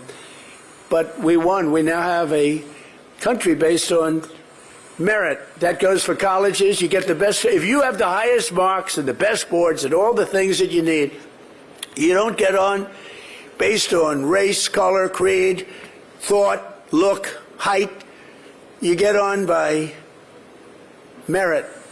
And you get into colleges by merit. And you get into the military by merit. So we had a military where we could not sign anybody. Before the election, November 5th, you could not get anybody. They couldn't get them. We couldn't recruit people. Now recruitment has gone to an all-time high. We've never had anything like it. And likewise, the soldiers, they are put in based on merit. Like, we'd like to have strong soldiers. I want my soldiers to be strong physically. And we have strong soldiers. And when the bad guys see our soldiers out on the streets of Washington, and you saw that, Jeff, you were saying, you said, I never saw so many big, strong, good-looking people. And it's all based on merit. So our military's got merit-based. Everything we do is merit-based. And we're not forced to take people that cannot do the job. And I tell you what, that was not an easy decision to make, as you can understand, but that's the way our country grew. We grew based on merit. We didn't grow based on, you know, you got to have XXX and X. So I want to thank all of these people that have been so good, and I want to thank Jeff Landry because you've been a great governor. Thank you, Jeff. I was very honored to have endorsed you, and you avoided primaries, you avoided runoffs, you avoided everything, and you deserve it. Rob Bresnahan is here. Congressman who's been fantastic. Rob, wherever you may be. Thank you, Rob. Thank you very much, Rob. Young, handsome guy. He could be up here someday. Who the hell knows, right, Rob? He's got the look. Along with the CEO of Intercontinental Exchange, Jeffrey Sprecher, my friend, Jeff. That means the New York Stock Exchange. That's another word for New York Stock Exchange and various other. I said, so you own the New York Stock Exchange? He said, yeah. I said, what else? He said he owns numerous exchanges, and I was very proud to see them together today with NASDAQ. But Jeff is great, and he's married to a person who's doing a phenomenal job at the SBA, small business. Nicki Minaj, who's so incredible. They call it small business, Nicki, but when you add it up, it's bigger than any bank probably in the world, right? I don't know. Larry, it's right up there. It's not small business, but she's done fantastically, and I appreciate it.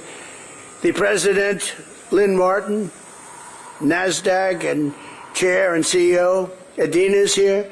So you have Lynn and you have Adina, and they fight each other a little bit. I don't know. Do you fight? Where are you? Do you fight? Not too much, right?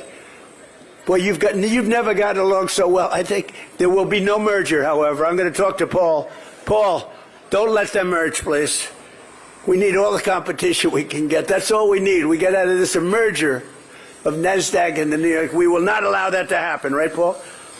Also, President Nelson Griggs, you're here someplace, Nelson? Where are you? You've been great. Thank you. It's good to have you. I love the scene of the four of them.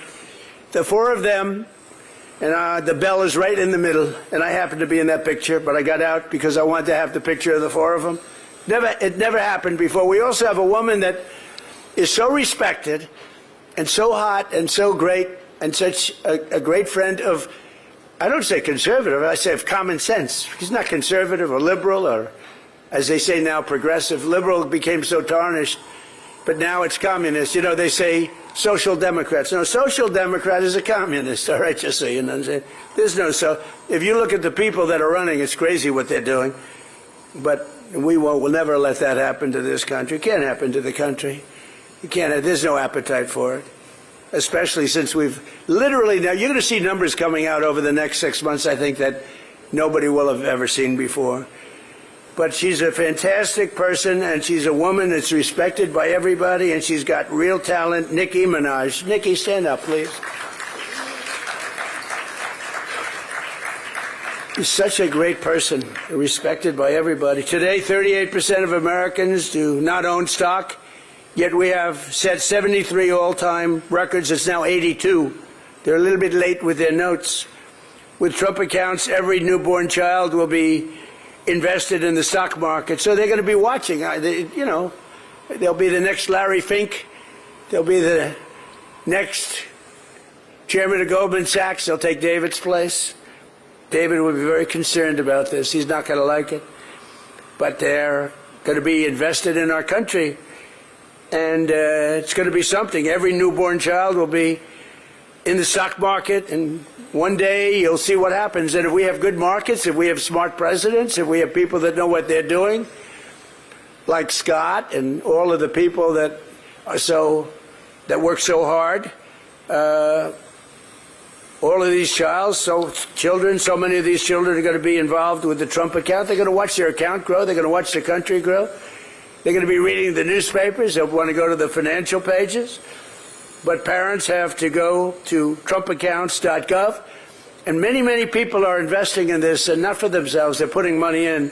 As an example, Michael Dell and Susan Dell invested $6.25 billion. Think of that. Not everybody has to do quite that much. And I'm going to wait a little period of time, then I'll see him again. I'll say, well, how about doubling it up? Yeah.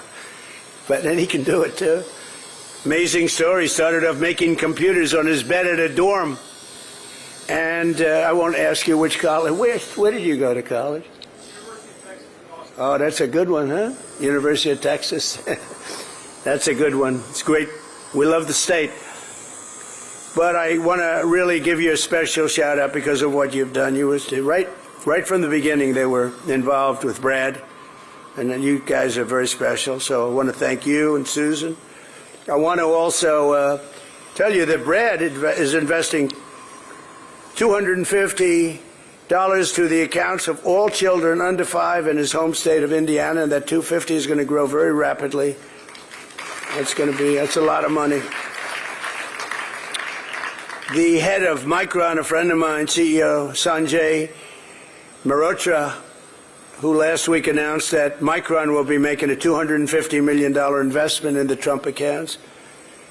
And I didn't name that account. That was a whole group of people got together. What's the best name for it? And they came to me and they said, what is this all about? And as soon as I heard it, I said, this is going to really work. And it really has. We're setting records with it. And it's just really now opening the complexity. And Scott, you're going to get this open really fast. We've got to do that really, really fast. Get it.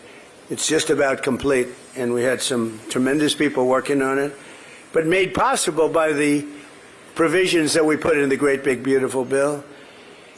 And I made reference today that Australia has a thing going that's very good. It's really worked out very well. We have good respect for Australia, and that has to do with people that are working people. And it's something that also puts them in much better shape when they're retirement age. So we're going to do that. We're looking at that very strongly. We're going to be taking that, and we're going to be maybe making it a little bit sharper, a little bit even better, but we're going to be doing that. And Scott, you're working on that immediately, right? You and the whole group, Howard, everybody.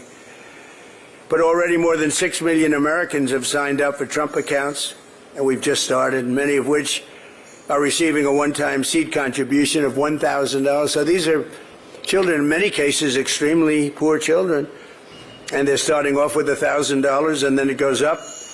And it comes out of the United States Treasury with contributions from parents, employees, churches, or generous Americans like these that we're gathered with. We have so many people here that have contributed a lot of money, and I just thought it would be so appropriate to have our first meeting at the Oval Office. It's a special, very special place. No place, I've been in a lot of offices, there's no place like the Oval. In terms of overall impact and everything that it represents, there's no place like it.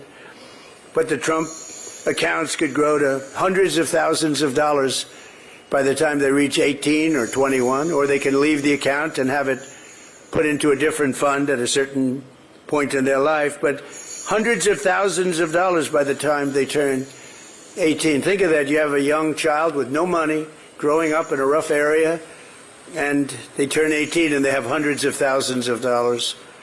And we're going to help them when they get, because you can lose that hundreds of thousands of dollars very quickly if they're not careful. So I also want to recognize all of the outstanding employers who have committed to making contributions toward the Trump account, some of whom are here today. And in some cases, they're adding them to the employee benefit packages, including Uber, Wells Fargo, Goldman Sachs, Visa, Robinhood, MasterCard, Intel, IBM, AMD, Rusk Industries, and Steak and Shake, and many others are here, but too many to name, but it's really caught on. A lot of the big public companies are doing tremendous amounts of, they're taking care of all of the children of their employees. Some are taking care of. Brad has picked up a large portion of the children in the state of Indiana. I didn't know he was that rich, Michael. You know, he's a rich guy. I learned about Brad. You're a rich guy. That's a lot of children. Indiana. I won Indiana by 35 points, so I like it. We love Indiana. That's great what you're doing, Brad. But we're doing that. People are picking up states. So for years, Washington politicians have left our children with nothing but debt, nothing but problems.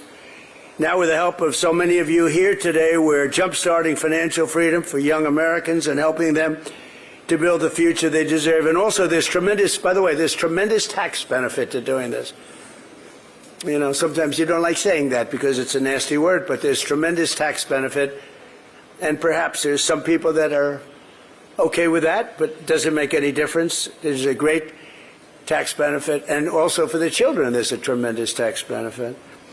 There is no tax, it's called.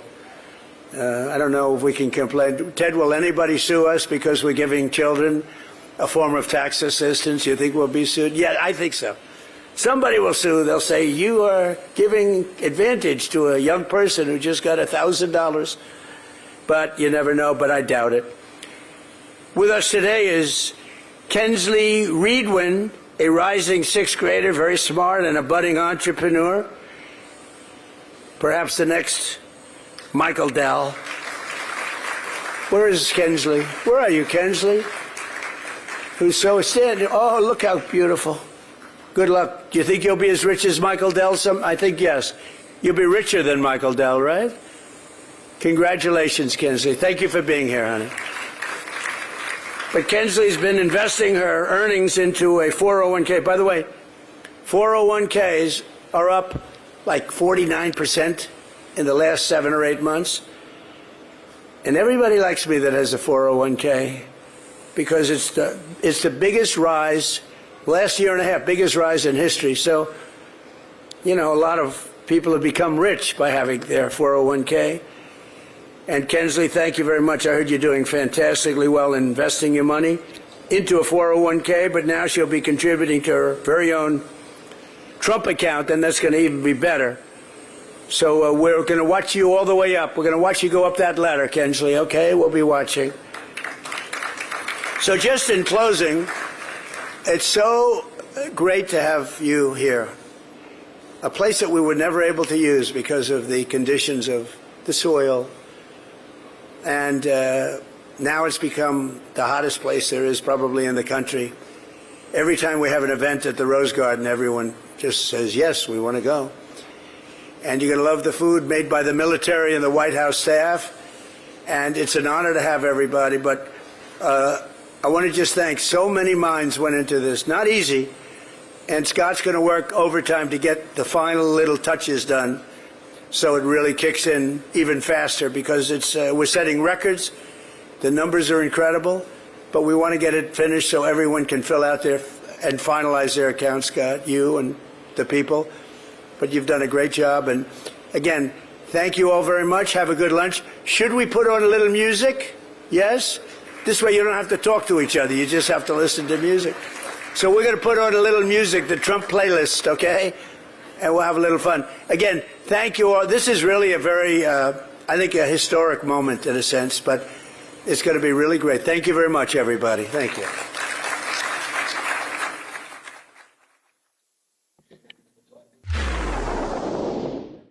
I love the fact that he finally mentioned the toll tax thing and how that is so great for the kids. In addition to that, he also mentioned, which I love, I didn't even think about this myself, was that kids, if they are doing something, could invest in themselves.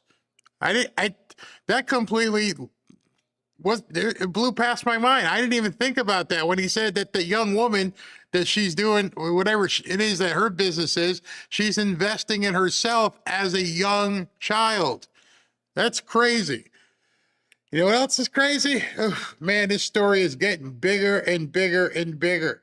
So the lady that went to Politico and spilled the beans on the Nazi SA guy, oh boy, she went to CNN.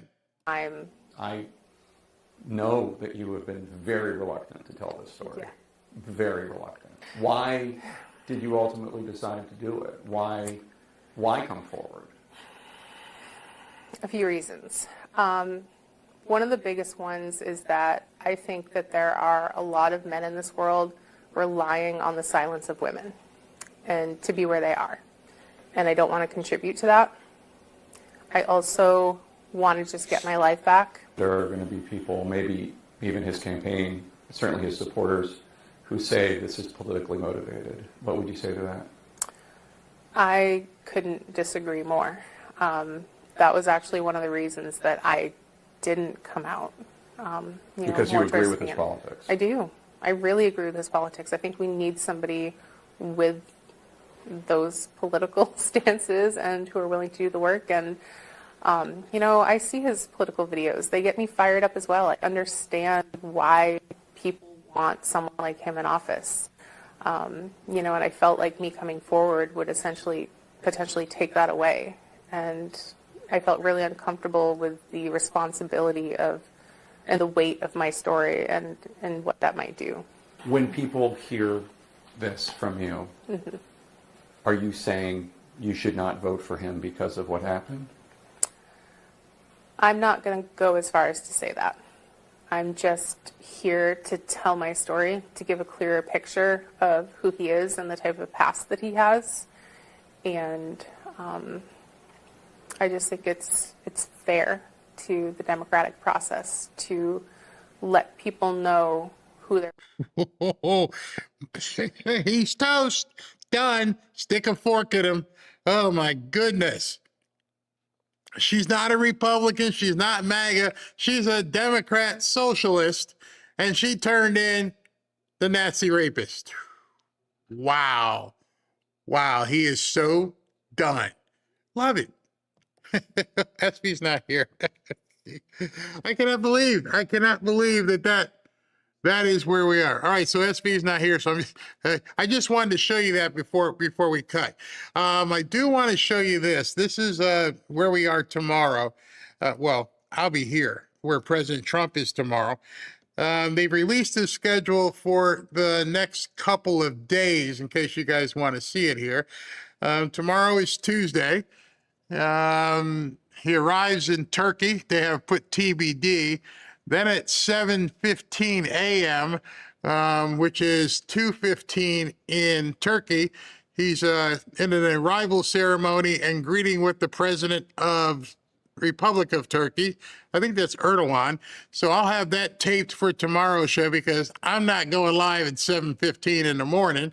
Then at 8 o'clock, he's got a state arrival ceremony and honor guard review.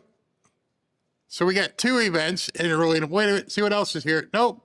Then at 8:15, he's got a bilateral meeting with the president of Turkey.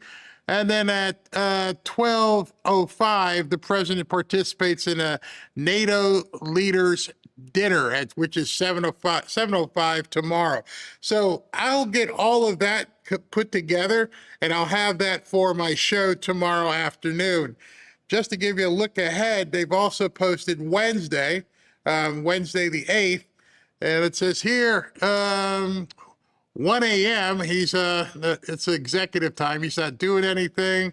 Let's see, President participates with the Secretary General of NATO at 3:30 in the morning, which I can tell you right now, I will not be going live, but I will have it for you.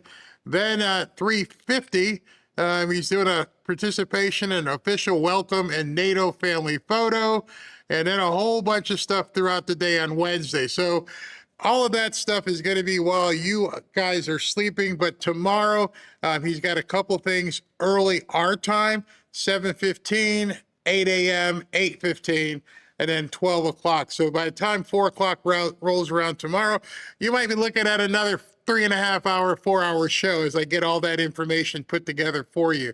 But then again, you may look at, watch it live if you are up that early. All right, let me go ahead and do super chats and then we can go have dinner. All right, Pekoski, my foo-foos are not hurt. Make New York City like Detroit. You're being mean. I'm counting on the money. What money are you counting on? Chiosop says a couple times here, after communism fails, and you know it will, we should isolate the commies and make them pay our taxes back. No food or pay the bodegas and landlords triple. Or just have them go down to Cuba. By the way, when it does happen, when Cuba falls, there is going to be, let me just tell you now, get your binoculars out of where that puck is going to be. There is going to be so much money and opportunity in Cuba. So I don't know if you're single, if I don't know what you have to offer, but trust me, when they open up the doors in Cuba, it's going to get crazy. Oh no, the Democrat rapists lost their candidate. Oh, it's getting bad. He's done. Oh, he loves the people, even if they don't love him. He's talking about Graham Plattner. Plattner can now be president of Epstein Island. You're so mean. Barry, I answered this earlier, but Barry, do you think Muslim candidates are embracing LGBTQ as strategy to further minimize U.S. population? Possible, but I think their biggest thing they're doing is they will say and do anything to get elected, and then those people will no longer be useful to them. The idea is, let's get elected. I'll tell these idiots whatever they want to hear. Chiosop again, I hope the Dems don't find a way to steal this money. I did look, and the government cannot touch the money in the trust accounts. Can't do it. And the parents, people said, well, can parents touch it? Well, if the parents dig into the kids' accounts, they have to pay all kinds of taxes, all kinds of violation fees. So they try to make it as hard as possible for the parents not to raid these accounts. But there's going to be some unscrupulous parents, no doubt. This I got to tell you about. Christina, who's been here for quite some time. She was new and she loved her home here. Christina put up $100 and now I got to give another, I welcome the opportunity to give another gift card. We'll do this on Thursday. Today was SB, tomorrow will be me, Wednesday will be Robin, and then Thursday we will give away a gift card for on behalf of Christina. So that means we're going to give out $100 a day for the next 3 or 4 days. Let's keep it going. Brian Newland, the answer is Michael Jordan, 91, 92, 93, 96, 97. Michael Jordan's 6 championship wins. Lupe, Barry, can you please make a video of the counts part to share? Oh, explaining what the Trump accounts are. Yeah, I'll do that. Mary Kellums, I bought the silver coin, Barry. Thank you. Yeah, it's a pretty nice coin. It's definitely a very nice coin. BarryCoinOffer.com. Kansas grandma, I hate the fact my grandkids will miss out. They are 12, 10, and 8. The oldest became blind last year due to a brain tumor. No. You really got to go to trumpaccounts.gov. They're not going to miss out. Just because they're 12 doesn't mean they can't participate. This is what you really have to do. You really have to go read the information. At that age, they don't get the initial seed, meaning they're not going to get the $1,000, but you can still seed them. And some of these rich guys are giving it to everybody. So yes, they most assuredly can still participate. That's important for people to know. Pekoski had to step away. Well, you're back. So far, we are making ourselves wealthy. Wealthy and not having to be dependent upon the government. Brad, I refuse to hammer and sickle. I'm there with you. Donna, I am a longtime listener and we was motivated to embrace AI. I just finished creating a new innovative product using AI assistance that provides one press instant help. Thanks for your encouragement. Wow, I love that. Absolutely love that. Thank you. Buddy, this man would have been arrested already in Tennessee. Look at him shirtless in the bar video. He's talking about Plattner. Tania, it's awesome. Nicki Minaj is a Trump supporter. I know she got a lot of flack and she even lost a lot of her fans. God bless to her for her coverage. Secretly, there's a lot more as well.